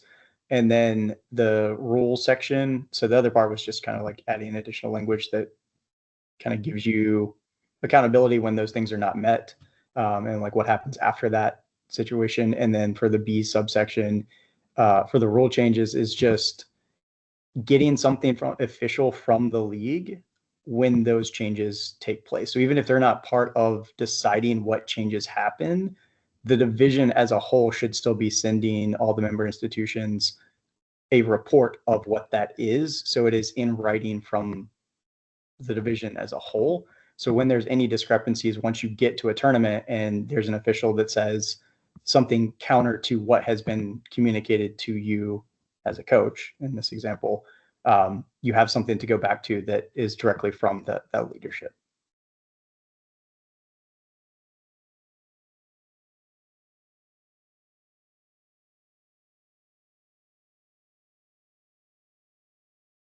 Yeah. Forgive my Robert's rules. I got to pull those up. Is there a motion on the floor? Is there discussion?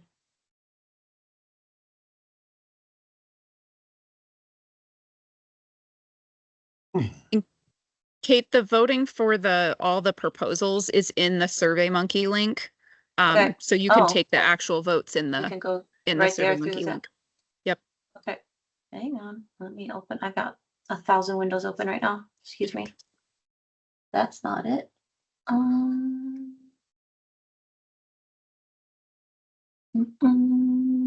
one thing I'd say about this proposal is the only one that ratifies any rules is the NWBA. Okay, right. The officials in the college division do not set the rules.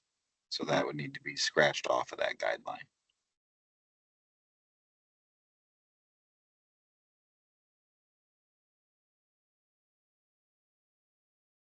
And you may need to extend more than 5 days because we may not be made aware of any rule changes within 5 days of it being changed.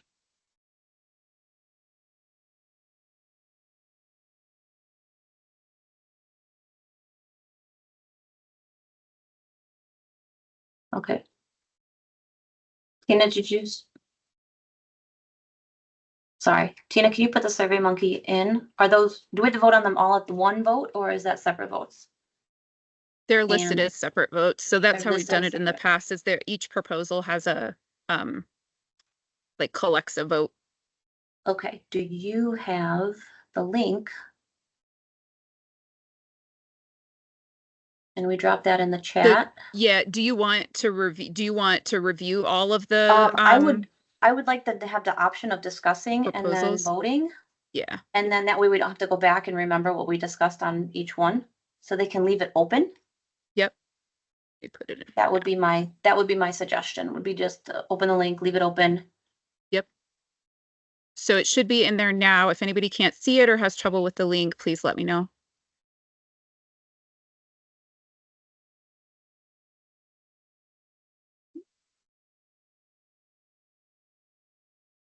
Okay. So Gary said that what would have to be scratched? The 5. The part that says being ratified by any of the following: the NWBA, the officials or college division. The officials in the college division do not ratify rules, so that should be removed. This should be removed. Do we have any? And 5 business days is kind of cutting it because, like I said, we may not be made aware of a rule change by the NWBA within that 5 business days of it being changed. I would say 5 business days from the time that we are made aware. Okay. Any feedback, discussion? Yeah, I would just say Can we modify these? it would have to be like last year, it would have to be up to whoever proposed the rule to change the proposed rule. Proposal, right? Yeah. So clarity on that, like if I state on behalf of Illinois that we could revise that, obviously, since we don't have the control, since the NWBA, like our division doesn't ratify it, we can go back to amend that. Does that have to go? I know it can be tabled in like pending. Is that something that needs to take place after this meeting and then I just revise and send back? Or is that something I can just say like, yes, we can take that portion off? Just looking for kind of rule of clarity on that.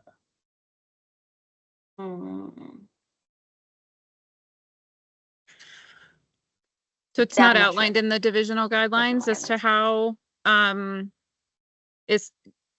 the vote is actually done or how the review process is actually done for the guideline amendments.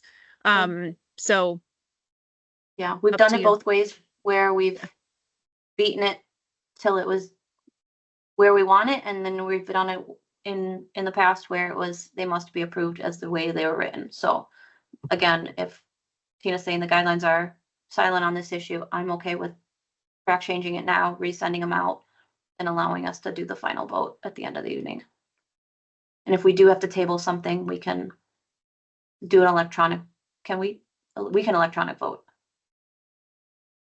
later. Yeah, I think that's how we did it in the past. That we sent out the revised version of the proposals, and then it was done like a SurveyMonkey link, like later on. I think there was maybe a week or two kind of time frame after the annual assembly that those were sent out, and then everyone voted electronically, still through SurveyMonkey. Okay, so are you okay? I guess Jake, Stephanie, Matt, Mo, if you're all still on, and everybody else moving forward, can I track change these? We get them updated and then roll from there in real time? I'm fine with that. Steph, Maddie, Mo, if y'all want to add to this. With Curtis, you saying the 5-day thing, or sorry, Gary, saying the 5-day thing, where that's coming from is making sure that if a rule is in place and we find out on Monday and we're headed to a tournament, yeah, there is not a difference in what we as coaches have been communicated and what the officials have been communicated and how they're going to be ruling that.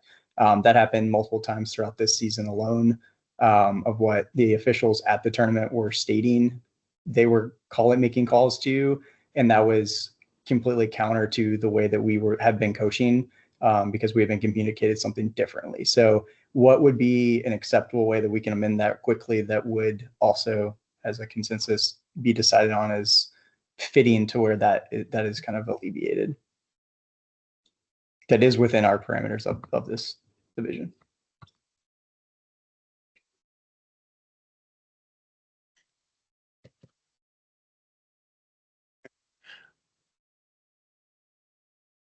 Well, again, Gary could probably more in tune to the rules than I am, but again, I get what you're saying, Jake. You should know, you shouldn't be surprised. It's like, hey, this has changed for this weekend.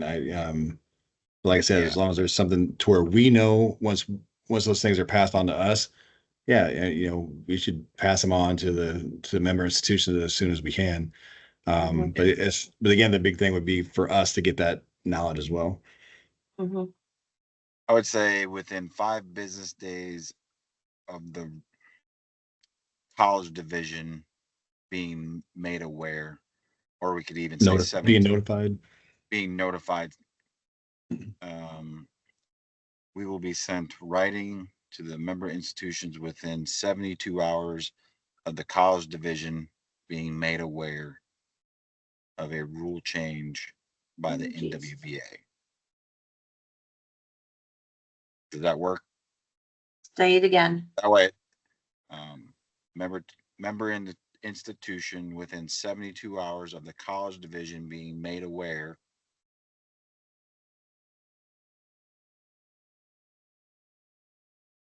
of a rule change by the NWBA.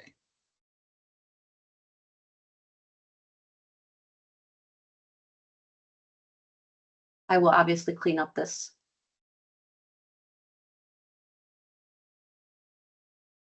Oh, That way, if it's on Monday, you'll be notified by Thursday.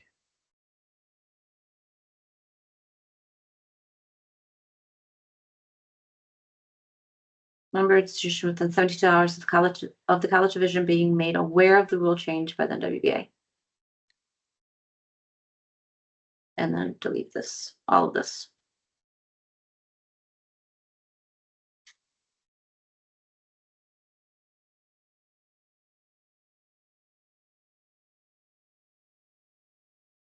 How does that strike your fancy, folks? I mean, I'm gonna want to see it, just honestly. Okay, we'll rewrite it again. I have them all in Word documents, so I will rewrite them and send them back out to the universities for their approval, and then we can get them out to go from there. Do you want us to abstain on the Survey Monkey? Yeah, do you have to, hang on. Is it required that you vote?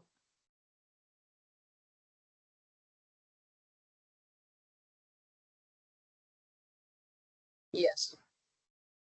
Sorry, I'm still logging in.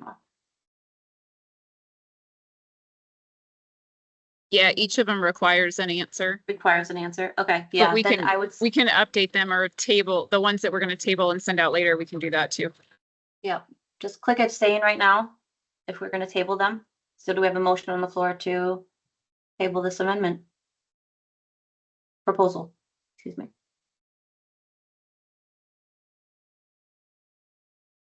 I will if we decide how long we want to table it. I can get them ratified and back out by Wednesday. Okay, Voting so in- you want to do a vote by next Friday? I can get them back out to the universities by Wednesday. If we can get them returned by Friday, and we can vote next week. How does that sound?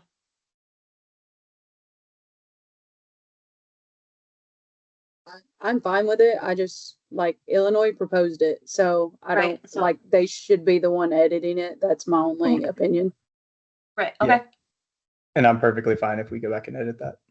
okay, Yeah, I'm fine if we go back and edit it too. That's something that's easy enough for us to change.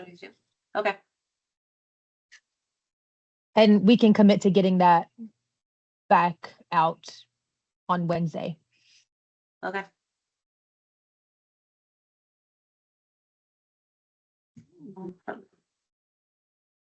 I'm just making notes, voting to.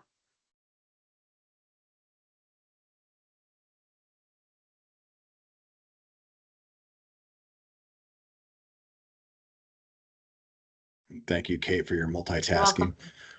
Trying. 3 monitors is not enough. I need to feel like Batman. All right, so we're gonna table this, motion on the floor to table.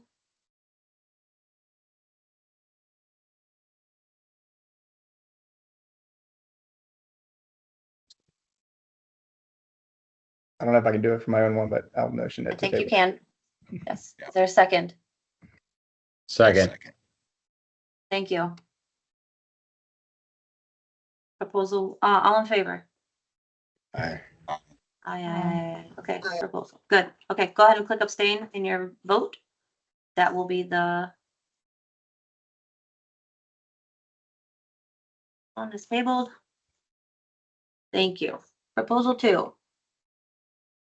I'll read over it, Kay, if you want. So Yeah, go ahead. this one is a new proposal. Basically saying the event of a head coaching change at a member institution, a recruit is taken his official visit to that institution. They're allowed to take a second visit to the member institution when the new member institution's head coach has completed their first official day of employment. Rationale for the change, college, big decision. And so it's choosing, where and who you want to play for. So if there is a coaching change, that they should be allowed to make another visit to get to know the head coach and any changes in the program. Is there any discussion?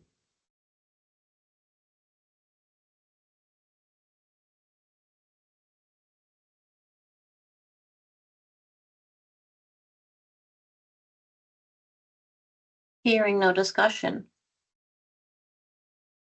Is there a motion on the floor to vote?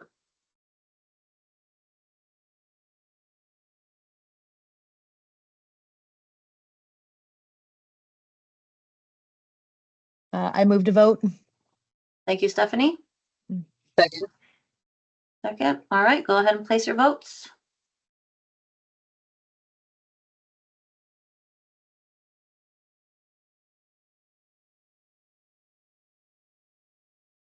All right, the next one that is on there, if you can scroll that, Kate. Yep. Sorry, multitasking. Go ahead. Say the current guideline is the official visits. A PSA may take one official visit to an institution's program. This will not be more than 2 nights, either on or off campus. The proposal is that the PSA may take one official visit to the institution's program, and instead of 2 nights, it is no more than 48 hours, either on or off campus. The official visit may be arranged, either paid or not paid by the member institution. Student host might be appointed to facilitate with the following conditions, and those conditions would be the same. This puts us in line with the NCAA. This sets a definitive standard as a visit. If it's 2 nights, that time can vary from 36 to 71 hours. Is there any discussion?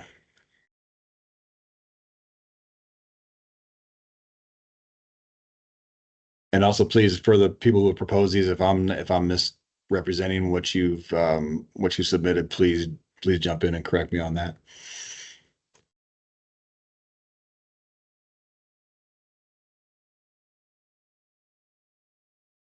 With Just to be clear, NCAA says 48 hours on campus, not on or off campus.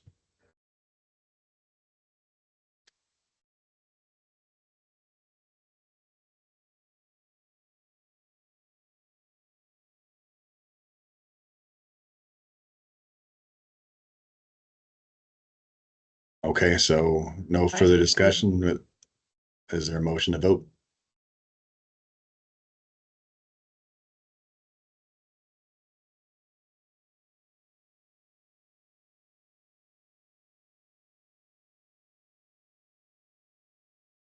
Motion to vote. Thank you, Morgan. Is there a second?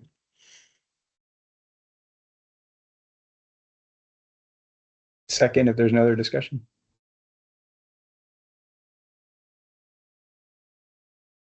Thank Okay, you. Go ahead and cast your ballot.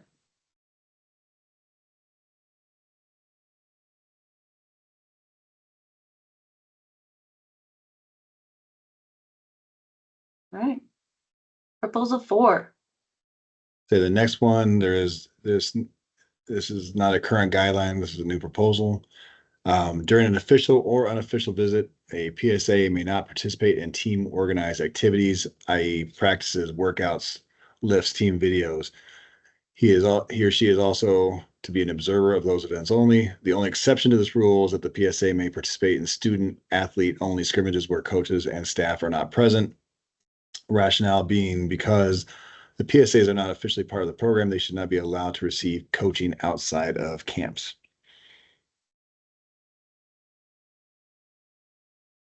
Is there any discussion here?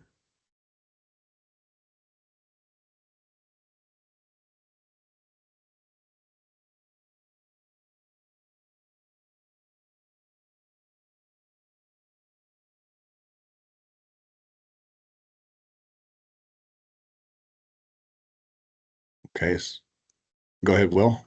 Well, Yeah, so this might sound like a crazy question, but how is this monitored?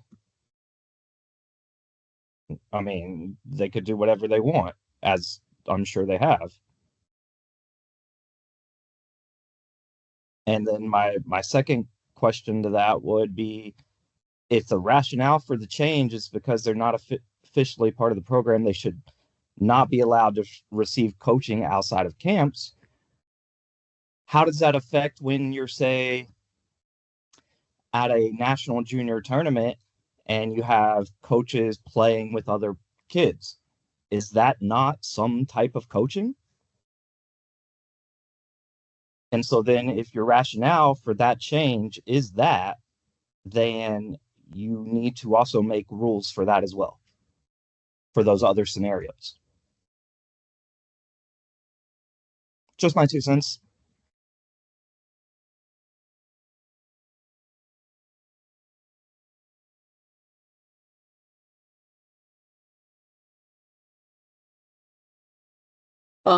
I mean, I agree, Will, but the only thing that makes this different is because it just says during a official or unofficial visit. That's how I read it.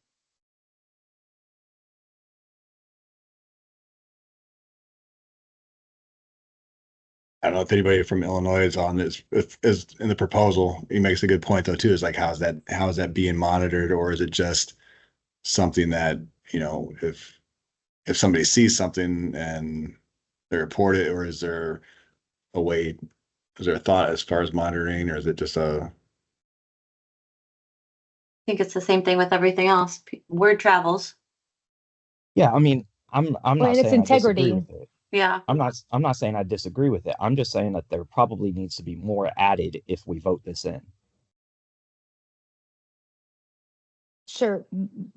I think we could add more to it as far as like, I don't know, consequences, but it's hard to be monitored. We aren't on each other's campuses. And I would hope with this that if this is a rule change that we make, that we all have the integrity to follow rules. So, and if we need to write something in for, I mean, there's the REF process. Like if you hear about word of mouth or whatever it might be, if someone you suspect they break a rule, there is an REF process. So I guess I don't necessarily know if anything else needs to be written in if there's an RAF process. I don't know. Someone else can answer that who knows more about that than I do. I mean, the NCAA doesn't directly monitor official visits or they'd be going to a zillion. But that doesn't mean that if a NCAA or NWBA person just so happens to be on campus during somebody's official visit and they walk into the gym while they're practicing, I mean, that's the same for the NCAA. NCAA doesn't send people on official or unofficial visits. So, I mean, I don't know that there's a way to monitor. Yeah, like Mo said, each school in the NCAA has compliance officers. So in essence, like I know we don't have that scale of each of our programs, but we are our compliance officers. So in essence, we should be able to adhere to the rules that we agree on. I'll add one more thing to that. Maybe just going into like the process of what accountability looks like for each other on that, on anything, not even just this section alone, but anything that we have agreed on in our bylaws that may or may not be being met by different programs. Right now, it seems like it's more each other having to report those things. Is there a process that exists for athletes, for PSAs to fill out and send that information to one of the committees within the NWBA to kind of report those issues when they occur? And then the other part is like, that's a great area for when we do the college webinar series stuff, is to like mention about what are the recruiting process, what does that look like, and just be very transparent. So that way they have a knowledge and a base understanding as an athlete, but also the parents understand, what are those rules and regulations that they should expect when they go to different visits, or when they're still just trying to communicate with coaches. I wish we had compliance offices, but it is what it is. And I think we can hold each other accountable where we need to.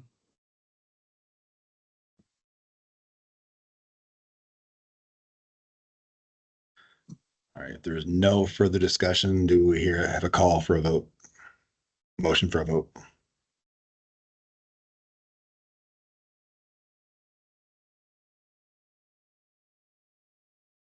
Motion to vote.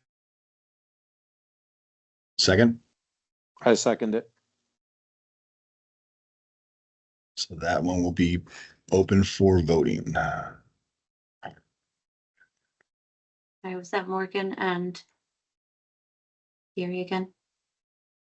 Who Who did, nominated, who motioned? Sorry, that was Morgan, I did believe did the motion. I'm not sure who did the second. who seconded? Ryan. Ryan, thank you. Yep.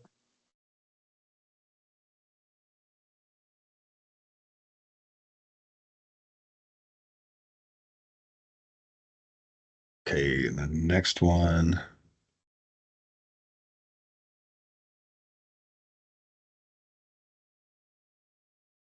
Okay, so the summary of this proposed change is to create an impartial committee to vote on team rankings and All-American awards instead of relying on coaches to vote. I'll let you read the guidelines there. The rationale for the change is unfair to put all the nominations for team rankings and awards on each coach, especially when some teams do not get to play each other more than once or twice, or even coaching changes in addition happen mid-season.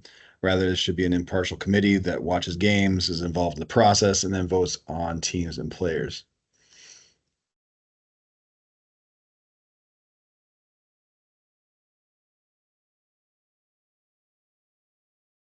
Second, everybody, if they've read that, if there's any discussion here. This is proposal 5, correct? I believe so. Yes. Yes, it is for number Yes, 5.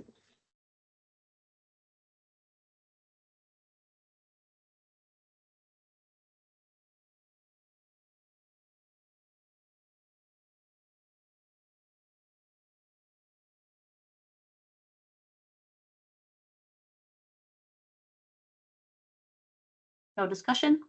Motion to vote. Thank you, Second. Morgan. Thank you, Second. Ryan.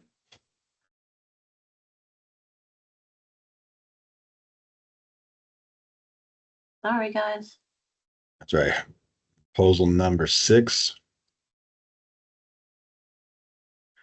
This is for section Article 8. And the summary is move Article 8 officials compensation to Article 7. And it's a format change because Article 7 is currently interdivision forms, which are at the end of our bylaws, proposing that these forms is the last article, whichever number it may end up being. It's just a formatting change.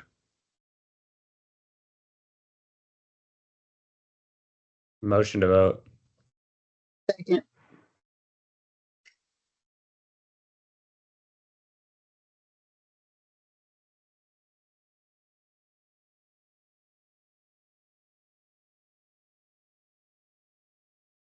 Is there any other discussion? I know we have a motion for vote. No. Go ahead, vote. We're moving this along. Thanks, guys.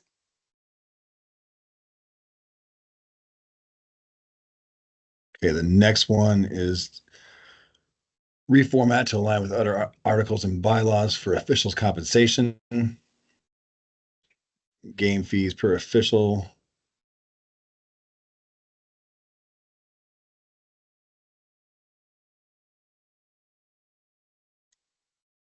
I believe some of that is just in the, with the highlight is just a college season. It's just is that just a formatting change? Mm-hmm. Motion to vote. Second.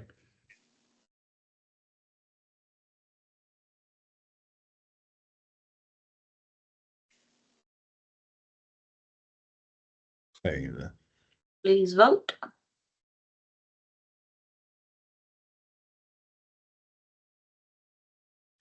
all right, the next on the list, I know we've had some emails, communication on this one here. Mhm. The proposed change, this is to summary is proposed change will structure around the intercollegiate division national tournament based on work done by a subcommittee in 2021, which is voted on by the division that same calendar year. That the national tournament will be split into 2 tournaments where men and women host their own. Each team will have 2 games guaranteed at these events. The women's tournament will have 6 games played out for all 6 ranking spots. 7 games. The men's tournament will have 14 games played out to third place. The date of each tournament will ensure the tournament will be finished no later than March 15th of the calendar year. By adding that into the guidelines, it will ensure that all future national tournaments align with what was voted on in the past by the division. I will just like to say on this one, I just like to say that with what this would be going for proposed for the 26-27 season, as we've already accepted Arizona's bid. So there, at this point, we're not going to change the Arizona's tournament and schedule that they've been able to do, since that's already been accepted. But anything, this could go in there for anything going further. Curtis, is there language on this bylaw regarding like the LOC's decision? You know, for example, a host that potentially has 2 programs that wants to put that together. So is this still up to the LOC's discretion, this bylaw? That I don't see that in the bylaw as written. And like I say, I wasn't around in the 2021, because I know talking with people at nationals, I know that was something that was discussed, that, you know, that was voted on due to have it at two different hosts or 2 different tournaments. Ryan,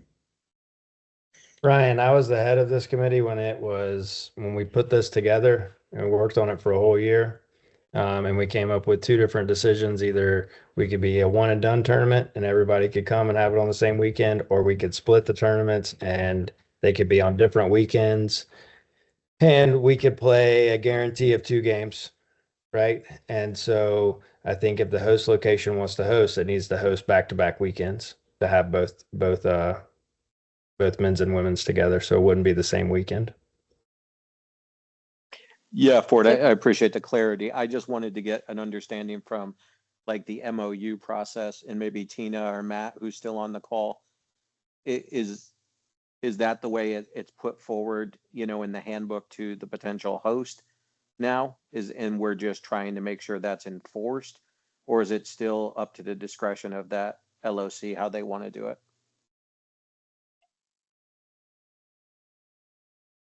Yeah, I'd offer just a couple of thoughts on this. One, I think just the consideration note, if you're mandating that you're splitting these on separate weekends, just know you're adding a lot of incremental cost at times, you know, into your national championships.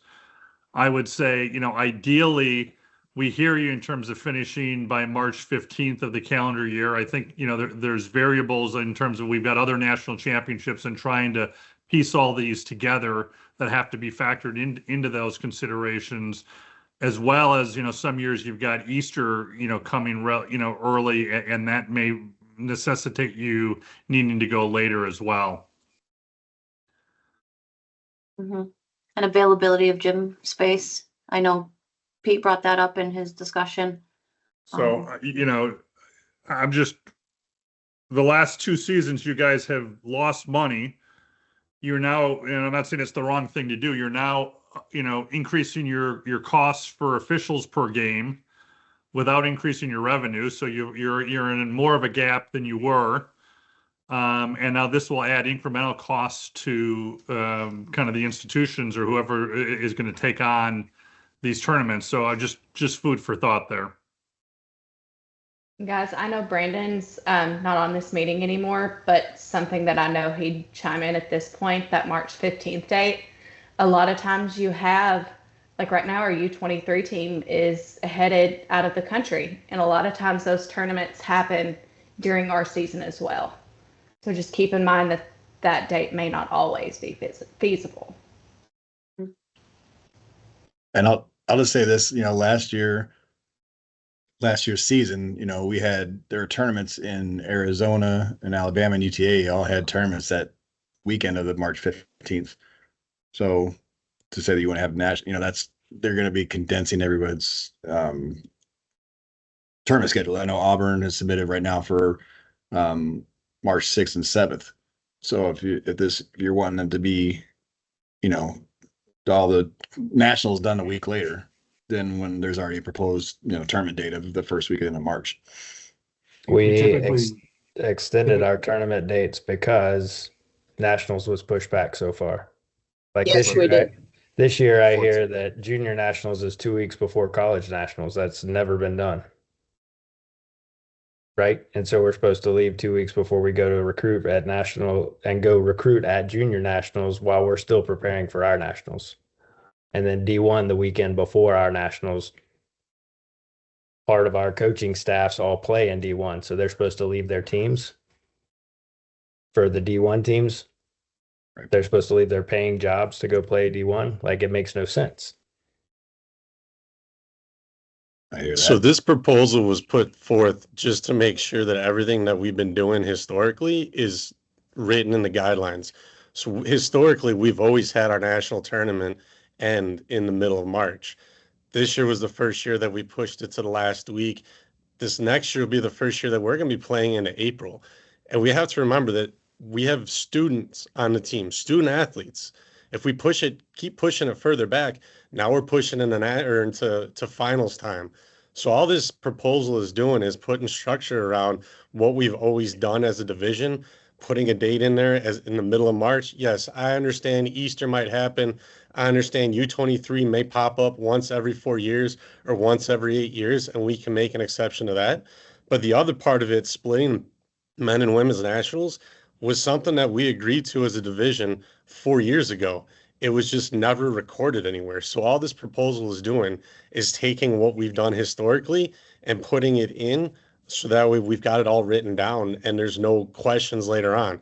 Yes, I understand that we want to host national tournaments on college campuses and be able to use Assembly Hall and McHale Center because of the college length courts.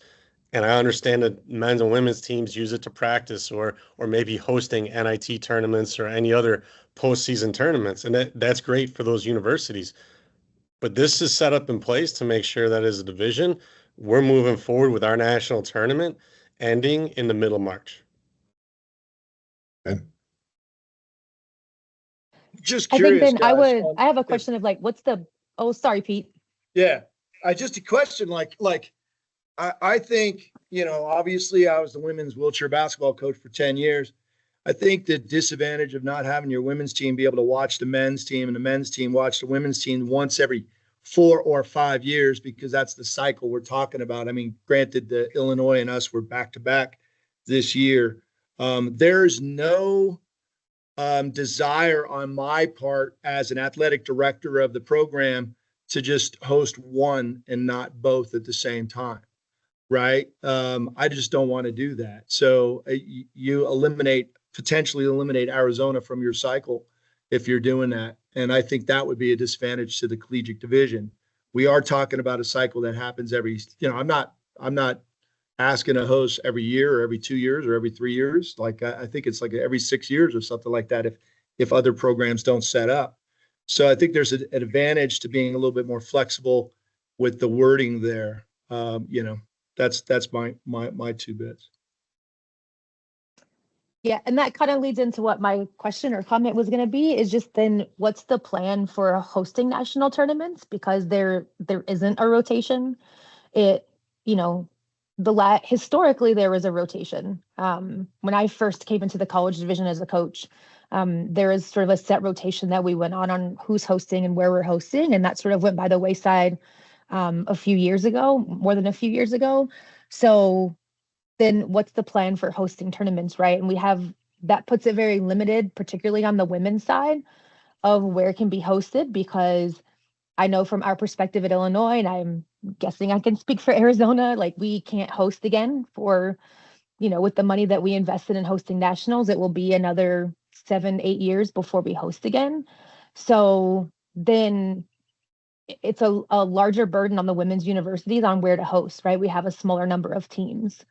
So again, just thinking about like, what's the process for hosting? Like, we don't know who's going to host in 2027 at this point in time. So I agree with Pete. I think the wording of what is here is incomplete, and needs to allow for a little bit of flexibility.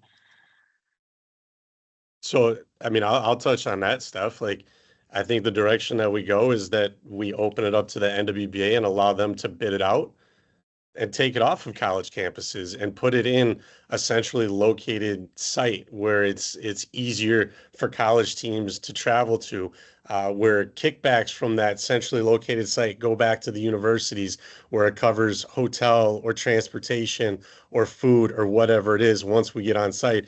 Because yeah, Pete, I hear you. Yeah, you've got both the men and a women's team. I don't have a women's team here. I am not going to host a national tournament for the women's program and incur all those costs. And I'm sure there's other programs on this call that have just a men's team as well. I know Ron's not on the call, but he would back it as well, that he doesn't have a women's team. So why should we incur the cost of hosting a women's tournament? I think as a division, we've grown to the point where it's time to move it off of college campuses. And I'm not saying that's a forever thing. I'm saying if your university is interested in hosting, feel free to put in a bid, but a bid that goes against everywhere else that the NWBA can collect from and find what's going to work best for the college division. But that's not an option right now, is it, Rob? I mean, the NWBA is not offering the bidding out process right now, are they, for the college division? And it hasn't been voted on. I mean, right? And just so everybody knows, I put in the proposal.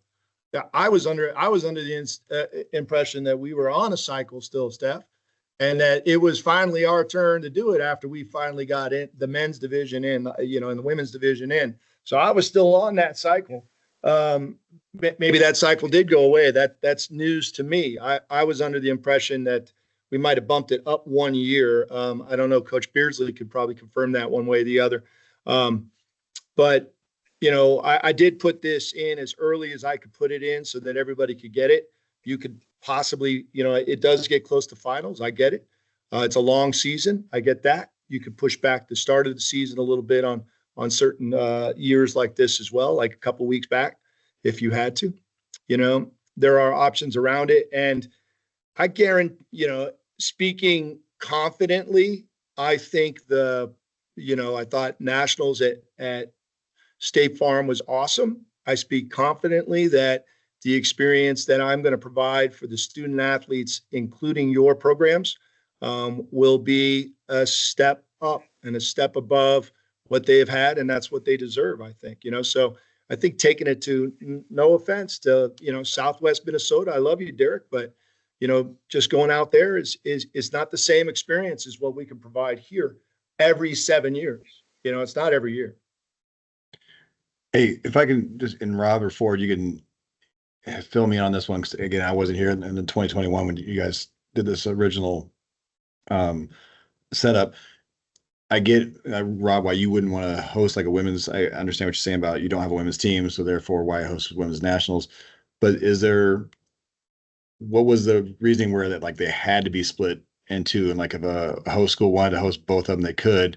If a host school wasn't able to host one, then they got split.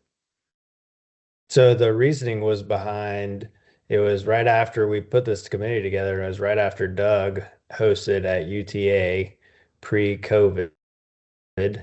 And he said, Ford, here's how many games we ran. And if we keep expanding, there's no way we're going to be able to do this all together. And so the options were, we proposed them to the division. We can have them together and everybody can go play one and be done, or we can split them and you're promised 2 games at minimum, 2 games. Right. And so the division voted on it and they voted to split them. Those were the 2 options presented. And then to counter you, Pete, on Brandon talking to me at Junior Nationals, said we had 4 cities that would love to host college nationals, but y'all will not let it be bid out. I think it needs to be bid out too. I think that we need some compensation to go to places like helping with buses, helping with meals, helping with room and board. I think that would be beneficial for every program, because every time we travel for nationals, it is a huge chunk of change. Doesn't matter where your program is, wherever you go for nationals, you're going for a whole week. And if you're paying for room and board and travel and meals, that's a huge chunk of change. Right. So that eats up our budget and eliminates us being able to go to more games during the season.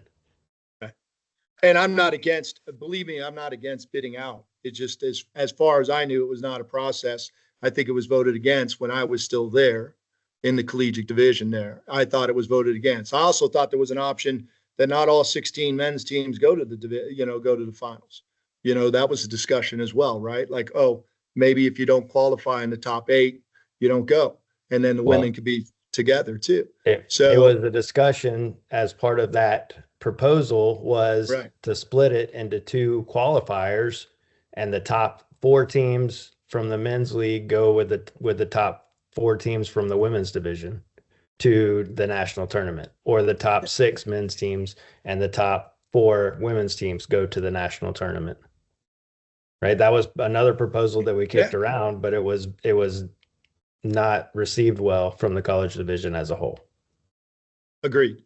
And there's many conversations to have, guys. I just tell you, I don't want to host it in late March and early April either. I just have no other option. So, if there was another option, we would have done it earlier, and you can either take it for what you want. I'm going to try my best to make sure that all your programs are lifted by this nationals that I, because I'm putting my name on it. And most of you know me here. I'm going to bust my ass for you guys. So, and that's everybody and the division. So, but I just think, this terminology that you have here is a little, the wording is just a little strict is what I would say. I would say, build some flexibility into everything that you do. Ideally, it should be done by March 15th, not instead of finished no later than, ideally by the 15th. Can we shoot for that? Can we start the process of bidding it out? Hell, I'd like to see our championship game played at the NCAA Final Four at some point. Wouldn't that make some sense? Like, we could finish the qualifiers and let the top 2 teams play their game out there, in front of thousands of people. So anyhow. Morgan, you got your hand up too. Yeah, this is more directed kind of toward Ford and Rob. I like the rule personally, to be honest with you, although like in college, I absolutely loved going to Auburn and playing because we had 4 teams and now we have 6, right? As an athlete. My only comment on this is that if we're going to split them, I want to be done by March 15th. I get that. But I feel like the women's team should vote differently on like host location and all of those things separate from the men, because we only have 6 teams. And like, I'm not hating on any other teams, but like we have 4 competitive teams about 80% of the time. And this isn't something new. This is historically where we're at.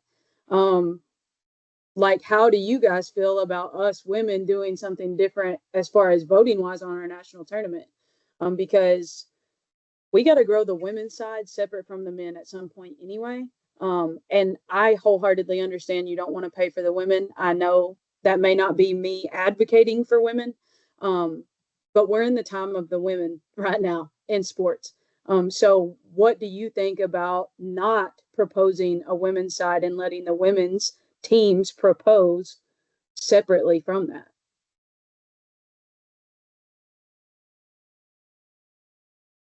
Eric, I see your hand up, but I want to mention something too. Morgan, thank you. So I just looked back at the notes from 2021. I don't have voting results from that decision. In my notes, it says that Ford, Beardsley and Bushy, and who else?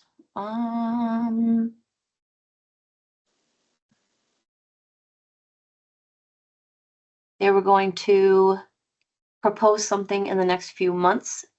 If that went out, and Doug, Beardsley, Bushy, Garner, Bertram, with Ford leading the group, the proposal was going to be in a few months. If that went out to John Burford, I don't have record of that. So we had a pretty big discussion at that time that we're not going to travel for one game, like we're one and done. But historically, we've had 2 games play in one weekend, even with a men's and a women's.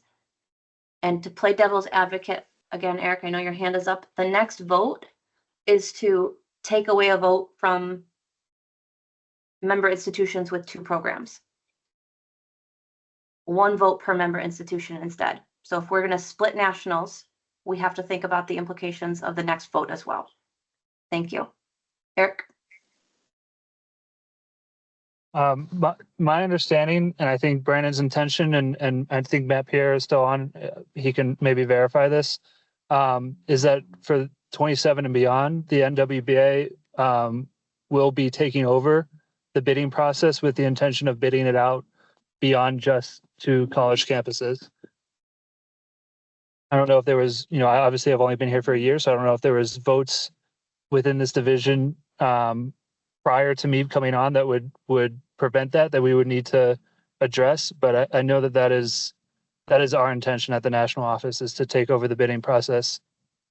These schools would still be welcome to bid, and that the cycle could continue, that the teams that are in that cycle would be able to bid that year, but that we will be opening it to other locations that would potentially offer a more financially viable option for this tournament, and then would also keep the men's and women's tournaments the same weekend.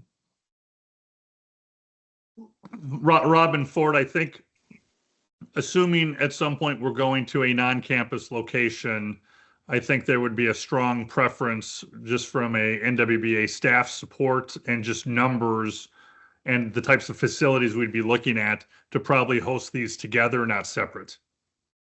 Again, assuring that we've got the appropriate court space to be able to fulfill them a minimum number of games.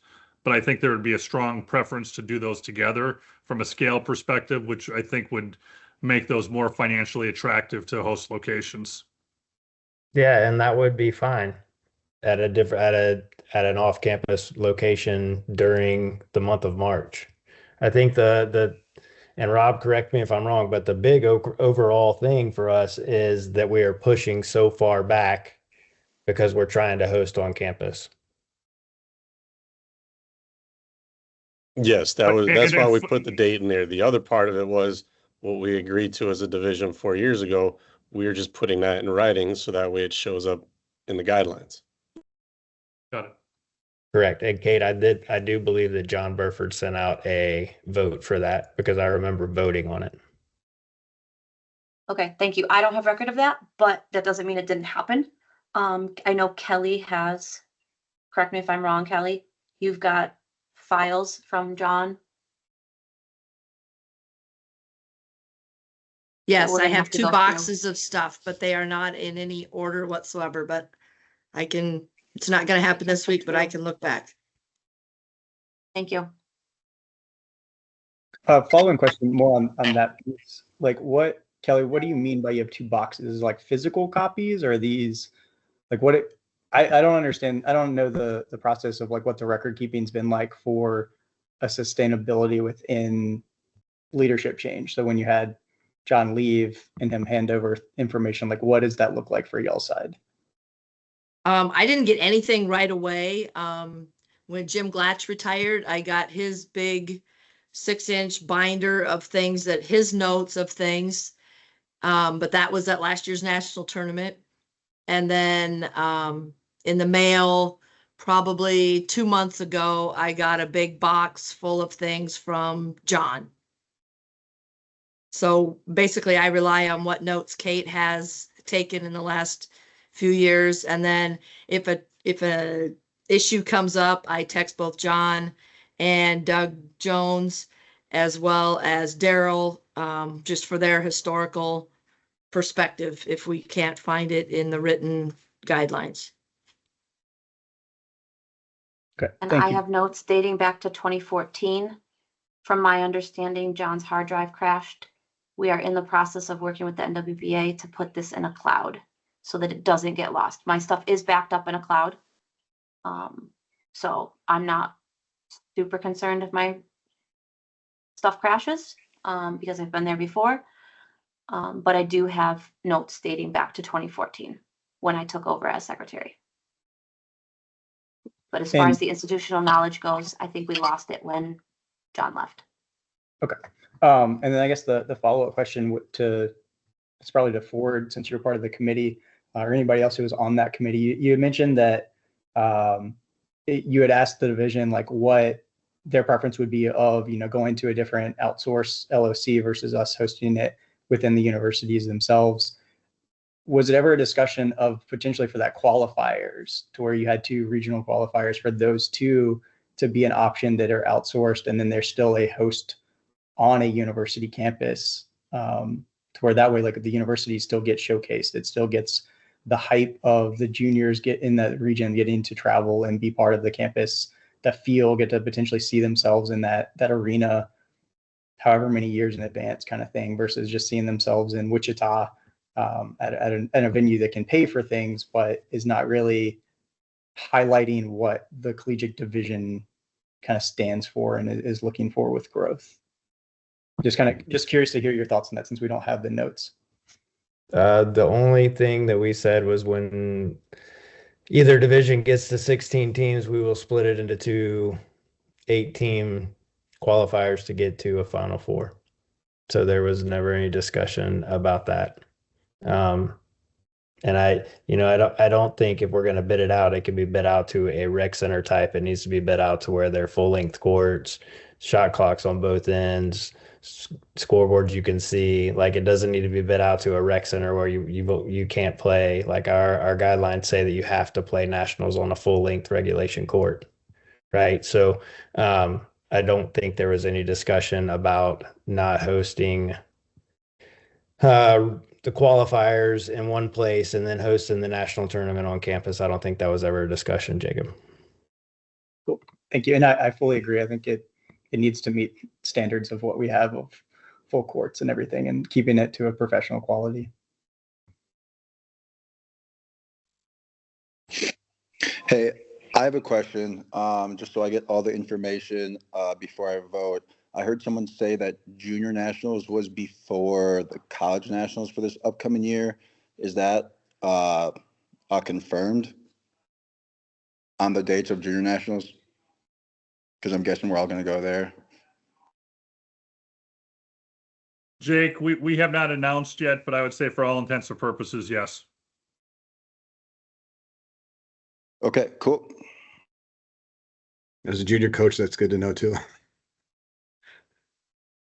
To second that question, or I guess follow up, Matt, I know on the National Assembly meeting, you all had mentioned, or Brandon had mentioned, that the reason for things being pushed back was to really kind of coalesce what the future looks like. So it's less of a by year basis, and we're having these same conversations late every single year, that it's taking a little bit more time at this point to where the NWBA as a whole can make sure that things are a little bit more planned of what, like 3, 5, maybe even 10 years in advance. Is that also a little bit more structured at this point?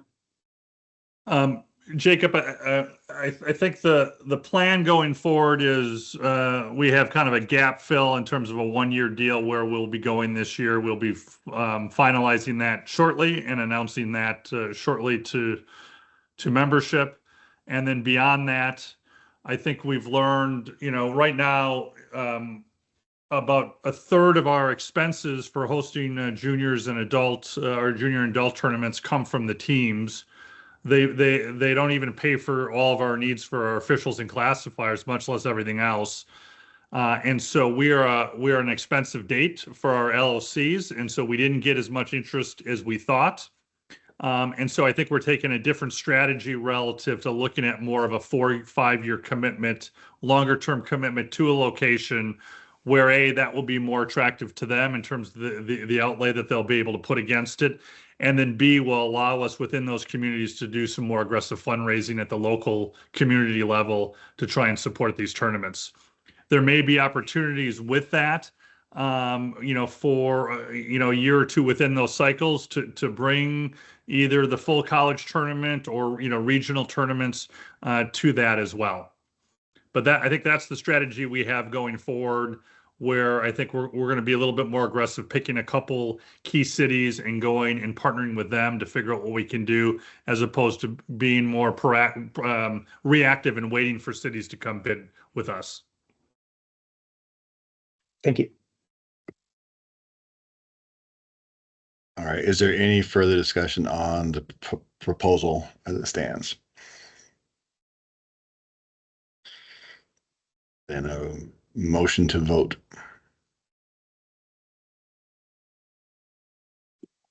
Motion. A second. Second.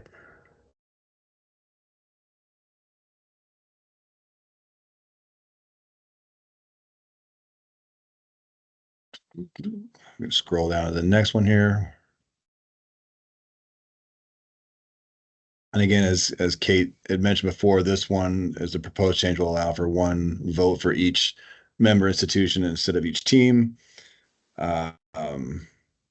The rationale assigning one vote for each member institution rather than team provides a proportional and equitable voting structure that aligns with voting power with participation in the division. It encourages all member institutions to remain engaged while still protecting the voices of all member institutions. Is there any discussion here? Yeah, this may not benefit the women's side. We only have 6 teams. The men have 11. Just looking back at the last rule. I mean, the women's side isn't developing teams. Like it's not like we're putting out teams. We're losing more than we're gaining. So I don't know that this will be beneficial. Also our men and women's team, I think we go to like one tournament together per year. We don't even we have one fall home tournament together, and last year that was all we had home together. So I don't think that benefits programs who don't actively make their men and women do everything together.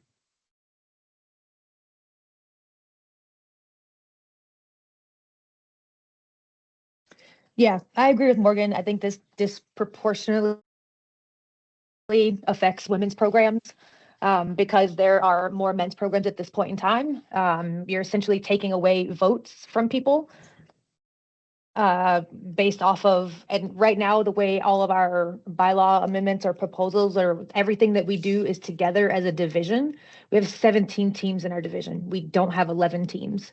And the way that, everything's proposed right now, that would take away our 6 votes. If this is something that we do go to, then we need to consider proposals being written for either men's programs or women's programs and not both programs, because again, you're taking away voting rights from teams by doing this. And it's, if I'm not mistaken, and I've not been in other divisions as much as I've been in the college division, but if a program has a team in multiple divisions, they get all of those votes, correct? Like, if LWSRA has 6 teams, they get 6 votes, if I'm not mistaken. So this would not be in alignment with what other divisions do in our sport. Yeah, I completely agree with Steph and Morgan. And just to kind of harp on that last point Steph made, like we're paying, for 2 teams to be registered. So we definitely should get 2 votes, one for the men, one for the women's. Just my 2 cents.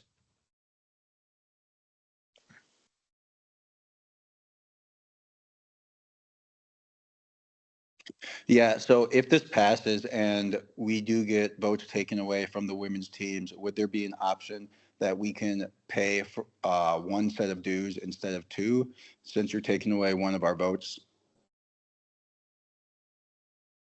So this proposal doesn't take away votes from teams. It just aligns it where each university gets a vote with what's going on. Because as it stands right now, the team or the programs that have 2 teams are the ones that have the majority and run the entire division. So what this proposal is doing is trying to make sure that each institution has a vote to make sure that every institution's vote is heard or is recorded equally, as opposed to, as you guys have talked about, 6 different teams out there that each have 2 votes, which that then offsets the programs that only have 1 vote. And hey, maybe this is the beginning of the conversation where we split between a men's collegiate and a women's collegiate where it's completely separate. But that's all this proposal is doing, is trying to set it up so that way each institution has 1 vote in terms of what's going on. So no one team has greater influence than any other.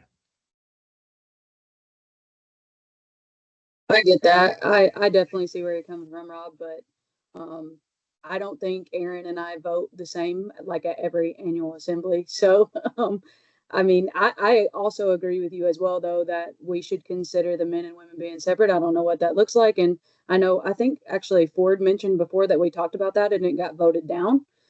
So I mean, I'm always willing to work with everyone. I don't think that's really the issue, but the issue is that like now it's hearsay about, okay, both of your teams voted for this, but we only have one vote, so we didn't. Like, we don't know. Only the people who read the votes are. So I just say no because I don't think it'll benefit the women. But that's only people that I'm voting for, if that makes sense.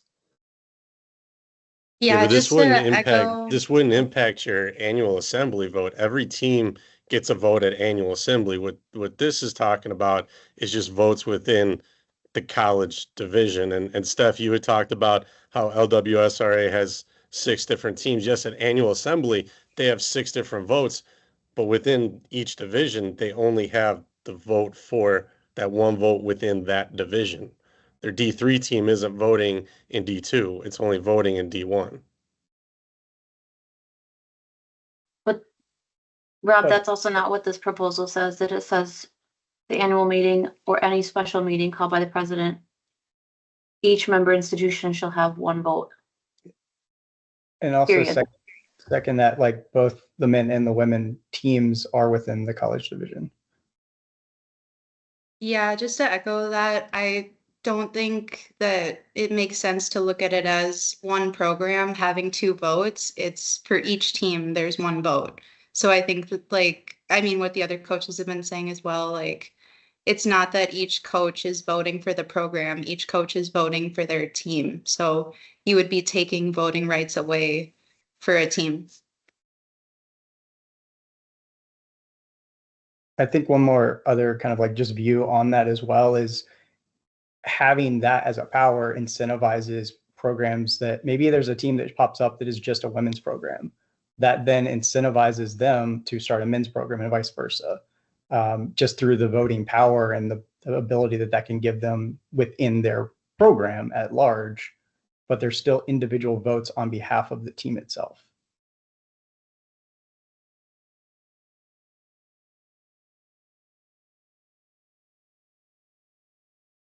Okay, any further discussion here? And do we have a motion for vote? Motion. Second. Rob motion, Morgan with the second. I think we just got one more proposal here. And it's from UTA, update the current guidelines on amateurism to be more inclusive for international students.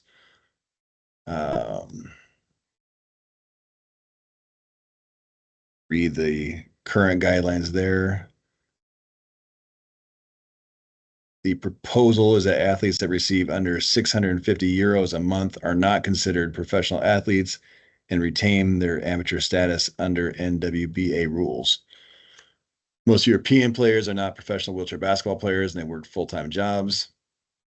Most players in Europe are given stipend to help pay for miscellaneous expenses and therefore would be considered professionals under the current guidelines. Players that receive 650 or less are not able to support themselves on wheelchair basketball stipend alone and must have additional sources of income to afford basic necessities.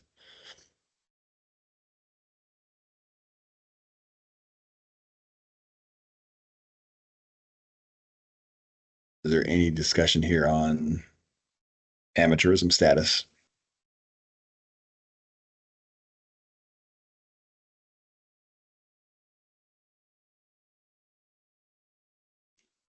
I guess my question is like, what are we trying to address up within this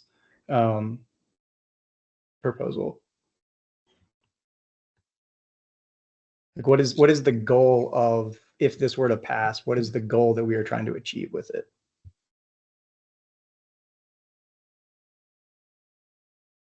I don't want to speak for Googe. Morgan, do you have any insight in that? Hey, this is Caesar. How y'all doing? Oh, Caesar, hey. I think Gooch had to step away. So basically he our what's behind this is just really having more options with international athletes and giving them that option to come to college, universities, and get into this part of the world. I think that's the main point here. So I don't know if that helps you, Jacob.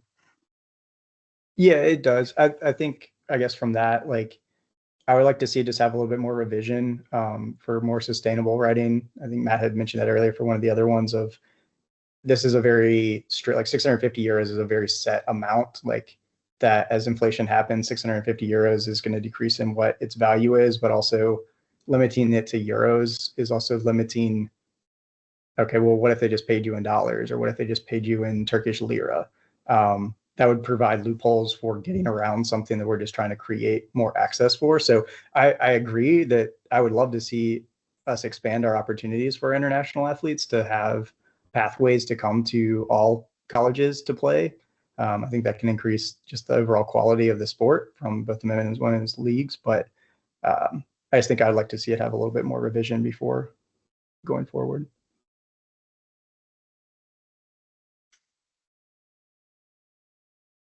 Any further discussion here?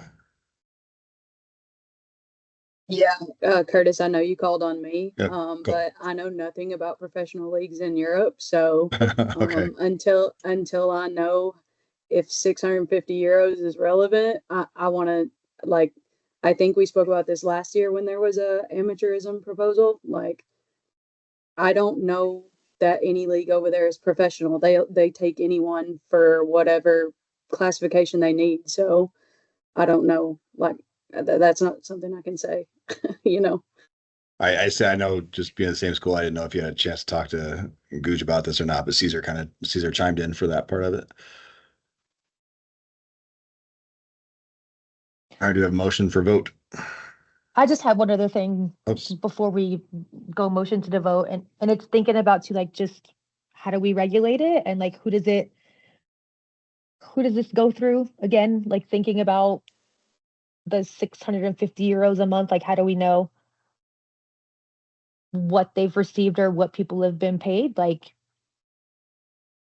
we would need to have some sort of process that athletes who I don't know have been on these teams have to go through in order to know what they have or have not been paid.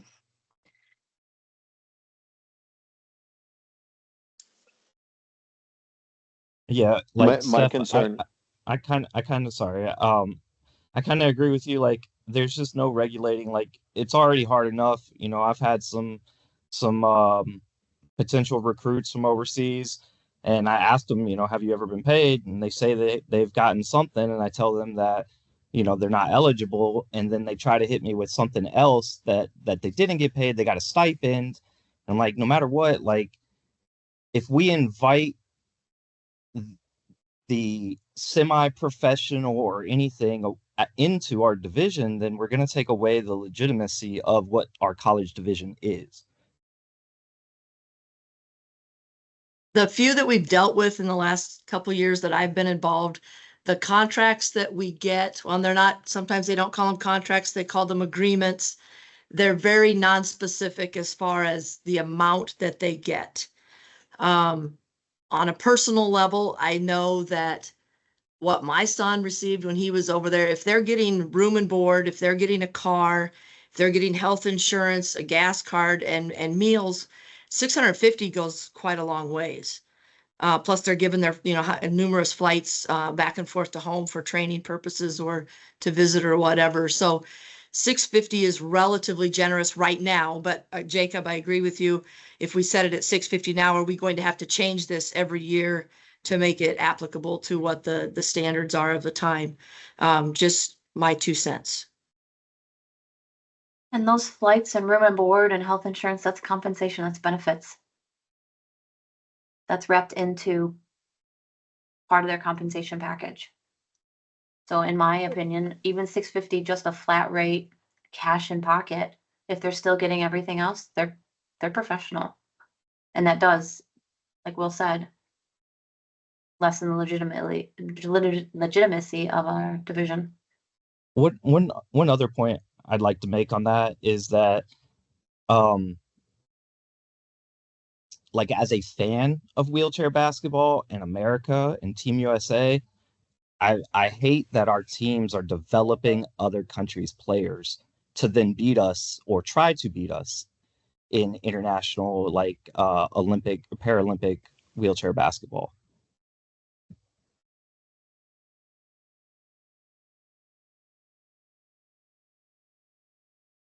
Anybody else have anything on this issue? My concern is I just don't think we are structured enough, well enough to police it correctly.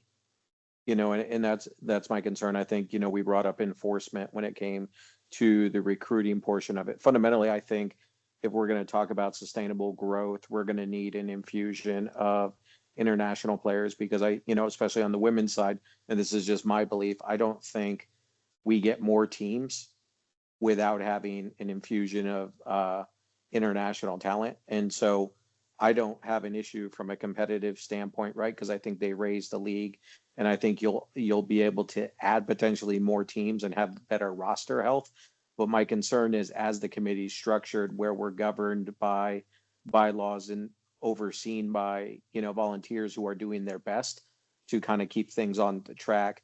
This is a very slippery slope on how money is classified and categorized, right? Like I played in 2 different countries, you know, and I know there's some other people on this call who have played as well. I just don't think, while I think we need to think about this, if we're really going to be committed to growth, I think we really don't have the structure to police it right now.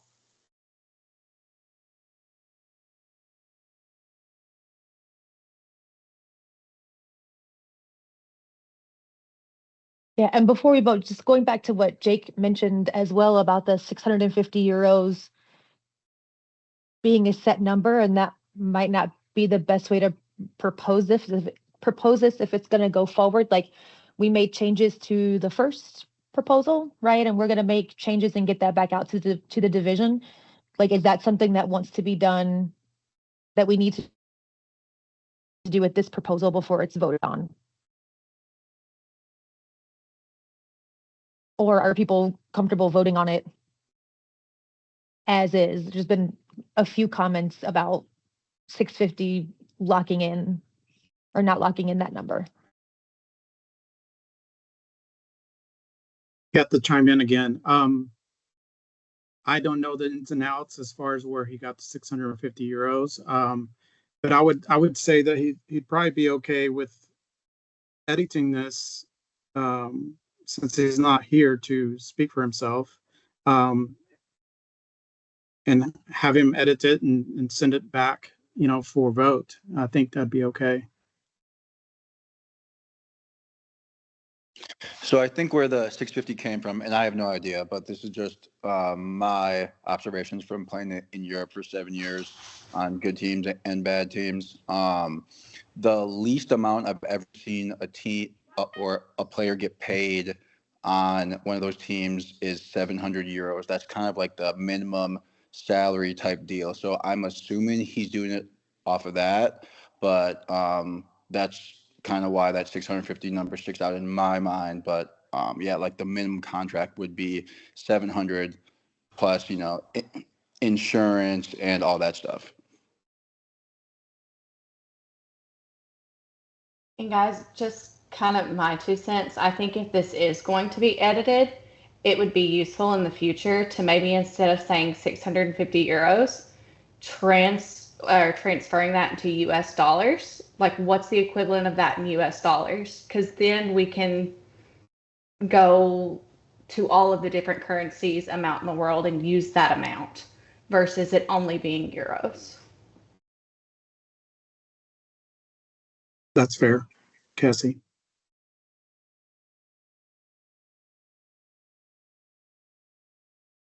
How is this different than NIL and our stand-up sports?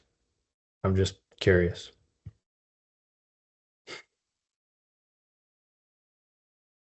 That was exactly going to be my question too, Ford. I mean, we're going to have athletes here in the next couple of years earning $1,000 a month, I bet, through NIL and through sponsorships. It's coming, guys. If we really want to grow. Come on.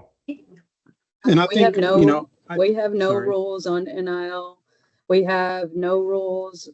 I mean, there's no rules that really have anything to do with it except you can't get tournament entry fees and this and that. Like, what other rules, you know, like what other rules are we like having to enforce right now other than these? I mean, like I heard that we were trying to enforce DK3 winnings.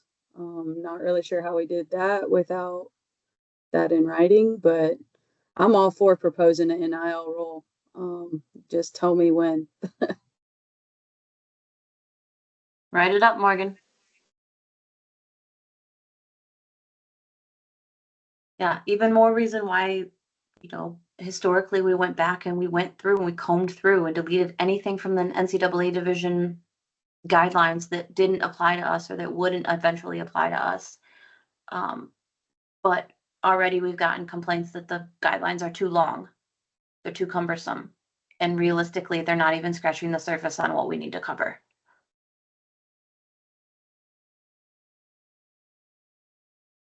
I mean, the NIL is only for your likeness. The NCAA still still says that you can't have professional athletes. So right, I would say personally, what I see there, your NIL stuff, or talking about the DK3 prize winning thing as a different thing, as opposed to you're going to an organization and they are paying you for your services. The DK3, you can win. You can go there. You might not get anything if you're good enough. It's a winning. It's not a contract that you sign and said, you pay me this much, I will play for you. So I do think there's a difference there, but I also understand where, I get what he's saying here, and it's some of the Europe, and they're the ones that have professional wheelchair basketball players. We don't have that here, so it's not something that we've had to address with American players. So I mean, that's also telling, like, has European leagues told us what leagues are more professional than others, or like, is there a bracket? Also, like, our Dallas Maverick teams pay their players, and the payments have gone down over time. But they have a full budget more than ours, and they pay their athletes, and they sign contracts, and they have to abide by rules. So, well, I guess the question on that, Morgan, if somebody came out of juniors and couldn't get into college or whatever at the time and went and played for Dallas and got paid, could they then go to UTA after the fact? I don't know. Is D1 professional? That's the question, right? Right. Like, if they're getting paid to D1 play, being paid to play is professional. it's professional. I mean, I don't know how that's professional. Like, where's the ranking A part-time scale? job is a profession. It may be part-time, but it's still a profession. Motion to vote. It's just about how you rank your team, in my personal opinion. Like, if you can just claim to be professional because you get paid a little bit of money, then everybody should be able to do it.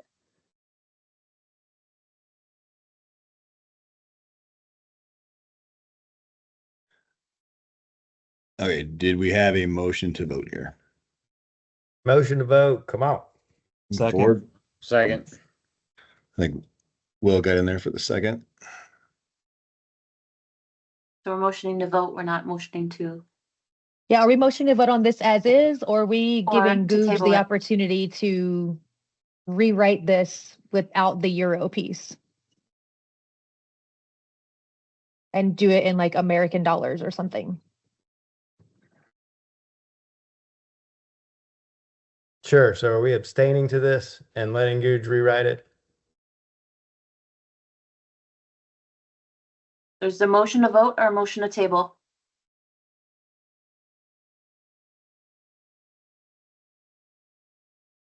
A motion to table. My motion is to vote.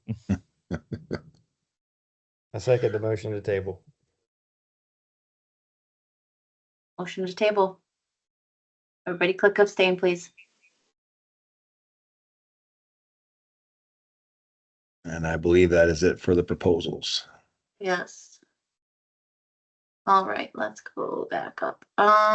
We voted for vice president and treasurer in your survey. Correct? Yeah, it's included in there, Kate. All right, thank you. NIWBT host site for 2026 is Arizona. Pete, do you want to chime in at all? I know you've been hanging out this whole time. Thank you. No, I just, if there are any direct questions, you guys all have my email. You can ask me directly. Trying to do my best to help with feeding the athletes and transportation and all that kind of stuff. What I really am pushing hard for is some national television coverage as well, in which case I need probably at least 2 or 3 professionally done as your organization can do, little spotlights on your athletes, because as much as I'm going to elevate Arizona's game, I want to elevate all of your games as well. So things like that, like things that are professionally done or very clear, I'm going to try to get standards for from Peacock and all those guys to see if we can get some of this stuff televised as the road to 2028 is getting closer and closer. So if there are questions about that, let me know. I know I got a bunch of shuttles here, so transportation might not be fully free, and it might be a little bit here or there because we have all the teams coming in. But I'm happy to do my best to help you guys all with that. So, are there any questions, real quick, for me? I'm going to go home and eat dinner pretty soon here.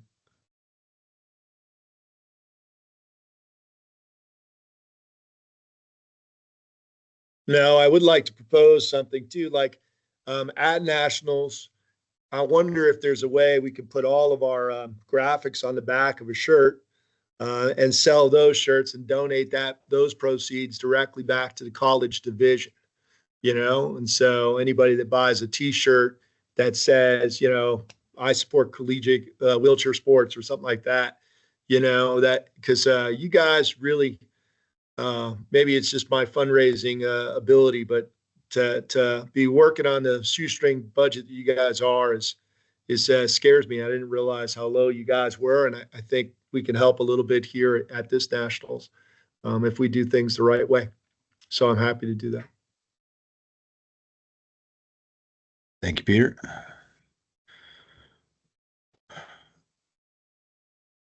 All right, so for the host sites in 27, 28, I believe that's I don't have any information on that right now. Is that something I think that NWBA will work with on them and get that out there?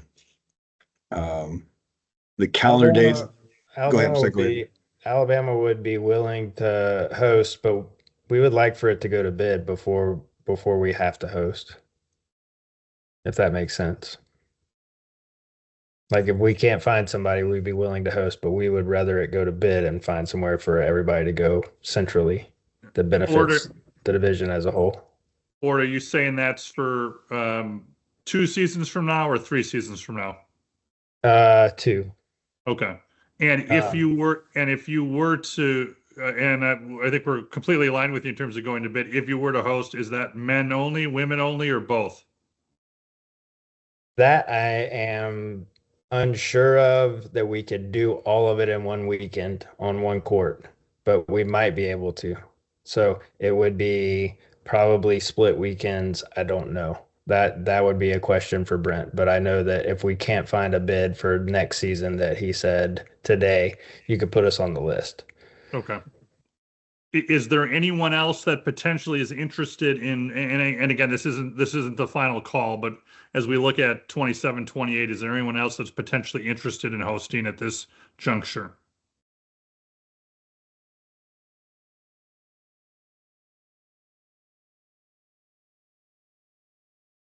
All right, thank you. All right. Step 11 here, the calendar date reminders. Again, I'm not sure how this was done in the past, but anybody on the call here, if you want to, hopefully I'll have my email. If you can just email me your proposed dates for tournaments. I've got stuff right now from Eastern Washington, Mizzou, Auburn, CUNY. So I'm putting together kind of a master list of proposed dates, and then we will get that out there for you guys to start marking down where you want to go. And I believe that's how it was done last year, where we put the master schedule out there with how many teams could be taken. You rank them, send it back to us as far as which tournaments you want to go to, and then we fill the schedules in from there. So any questions on that? Curtis, you want separate I have a emails from question. each? Go ahead, Ryan. Sorry. And Go for ahead, not to Ryan. make the meeting longer, sorry. Jake, sorry. Jake, sorry. Yep.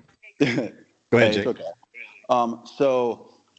At Whitewater, we love having all the college teams come, men and women. I think most of the college teams come, and we love that. We give everyone, 4 or 5 games. It's awesome. It's a great atmosphere. But if we don't want to cap it again, then we're gonna have to do something with the officials by maybe only putting 2 on the court. Because I'm gonna be honest, the bill that came back from the last 2 years from that put a huge dent in our budget. So either we have to cap it, or either we can keep it uncapped as one of the only terms that's uncapped, and it's a great atmosphere. But then I think we have to talk about the possibility of only putting 2 officials on every court for those games. And with the officials' price going higher, we just can't do it in our budget anymore. So I'm willing to cap it, but I would like for all the teams to come, obviously, as many that can be. But that's just kind of where we are from a budget standpoint. So if anyone else has any thoughts on that, otherwise, if we can't go to 2, I'm just gonna have to cap it. I personally would prefer to have 3 officials. If you want a well officiated game, you need 3 officials. No, and I definitely the hear college that. game is too fast for 2. 100%. I agree. I'm just throwing it out here before I do anything. Like, this is kind of what it's going to have to be, right? And that's understandable, Jake. I know it's like one of those things it's a huge tournament and most people like it, but if you have to cap it, you have to cap it. That's just Okay. sometimes the reality. Okay. Sounds good. So if you got your dates, just send it to me, and then so send me the dates and also what your cap is, if you're gonna have a cap, like how many teams you can host, either men and women, or both.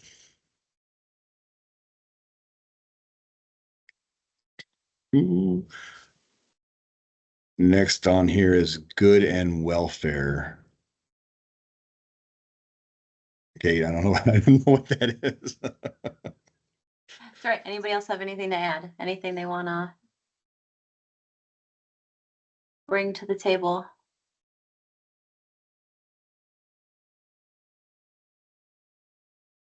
Hearing nothing. Are our guidelines updated from last year's annual meeting? They have been Or- updated according to, well, I'll run it by Kelly, but yes, I went through all my notes. I don't have the votes. We can run it through Tina and then NWBA and see what they have in their archives for Survey Monkey results, because we were just discussing that. I don't have those records. If they went through John prior to Yeah, Kelly they coming didn't on go board. through, they didn't go through John. I'm talking about the guidelines voted last year. Are they already put on the website and updated? Yes, they are updated.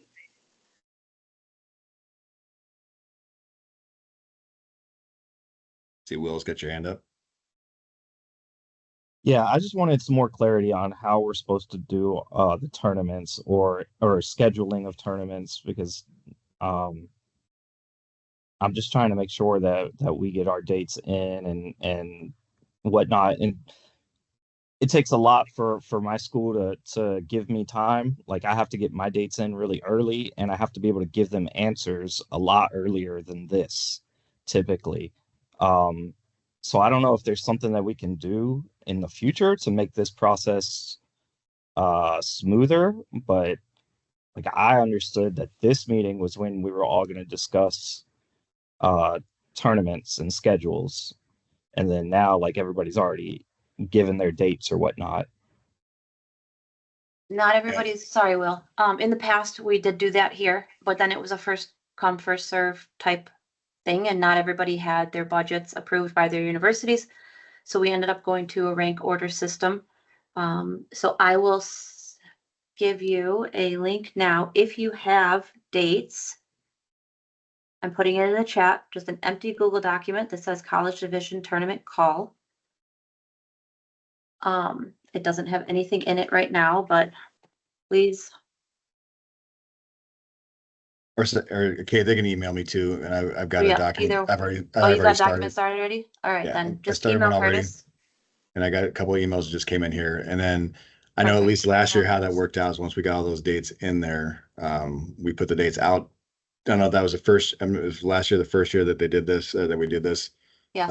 As far as doing a ranking system so that, you know, some teams, as far as I believe it was done for traveling purposes, because some teams, you know, they tried to go to, you know, Alabama's tournament, but Alabama can only take 4.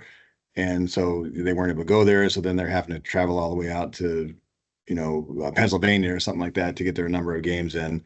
So this is just a way you could budget it out, and also helps us out with setting up the officials for the tournaments and gives everybody a chance to get their games in and hopefully stay within regional areas where they can based on your own preferences. So if it's like you're, you know, if you see that, hey, Missouri tournament in Missouri's January tournament is really one that we want to go to, then you put that as your number one, and so on down the line as far as how many tournaments you can go to. And then we take that information and put, okay, these 4 teams have, you know, their highest priorities is for this tournament, and then we set that up and get the schedule sent out there. Yeah, and that's fine. It's just, you know, like, I listen to my schools, and it snows a lot, and people tend to not want to come up in the snow. So like I've chosen multiple dates to try to get more people to come. I mean, last year we had one college team come to our tournament, you know, like I don't want to go through that again. You know what I mean? I understand that. Yeah. So if I give you dates, like, am I only going to get one team again, or am I actually going to get teams? And that I don't know. I don't know if I can speak to that as far as programs committing themselves to going, you know, to all the different tournaments. We can put the dates out there, like, you know, this is when we can put the dates out there, but then it's up to the other programs to be able to go to that tournament or to commit to going to that tournament. We can't force, that I'm aware of, I can't force a team to go to any particular location.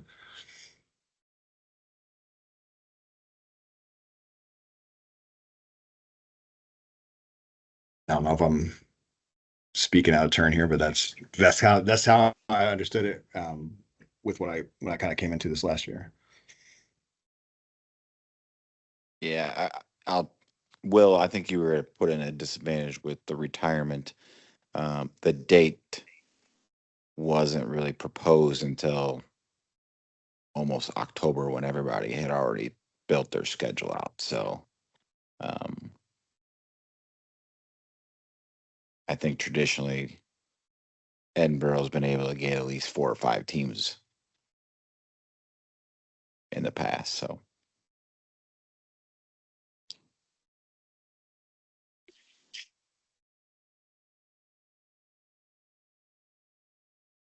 Okay, so tournament dates due to Curtis by when?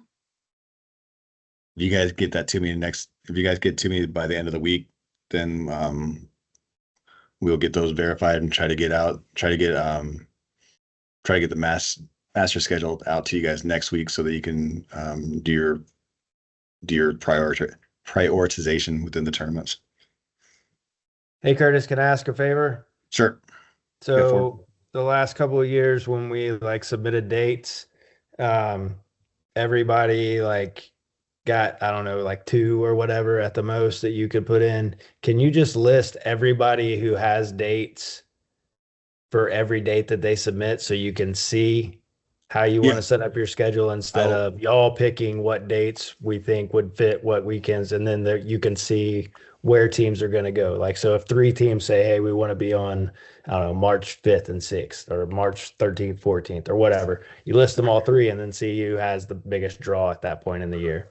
And then you call the other teams, or you just say, hey, guys, teams don't want to come to you at this point. They'll come to you at this other one that you put in for.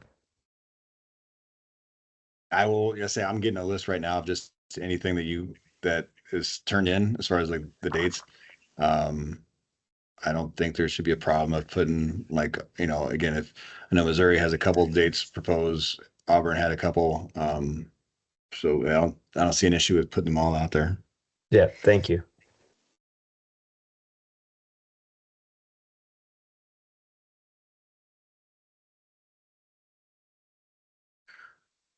So do we have any of the voting results now, or is that something we're sending out later?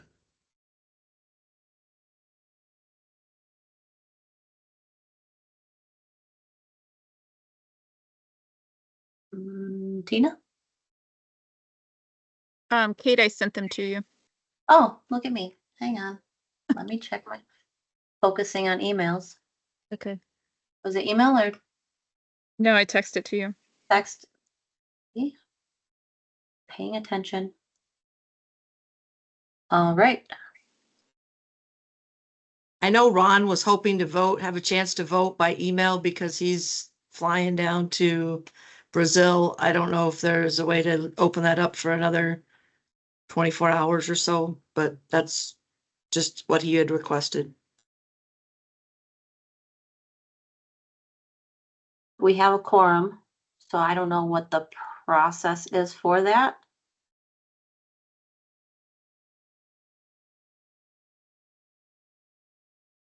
I guess, is there anything where one vote makes a difference?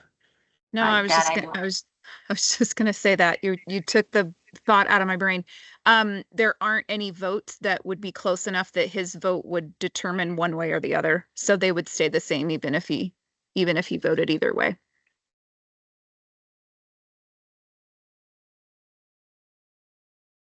Good to know. All right. For the record, and I will put this in the notes, we have proposal 1 has been tabled. Proposals 2 through 8 have passed. So all proposals 2 through 8 have passed. Proposal 9 was not passed. It was denied.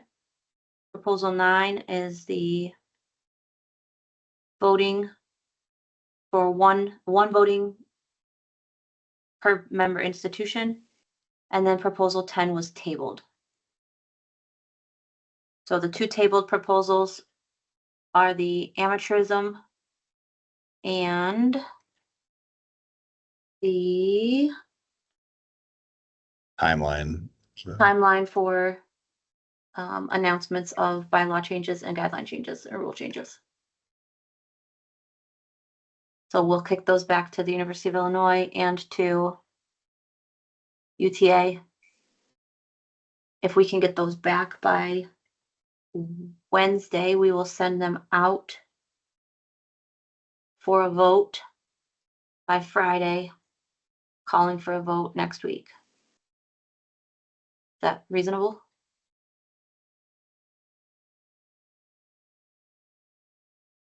That works for Illinois. Thank you.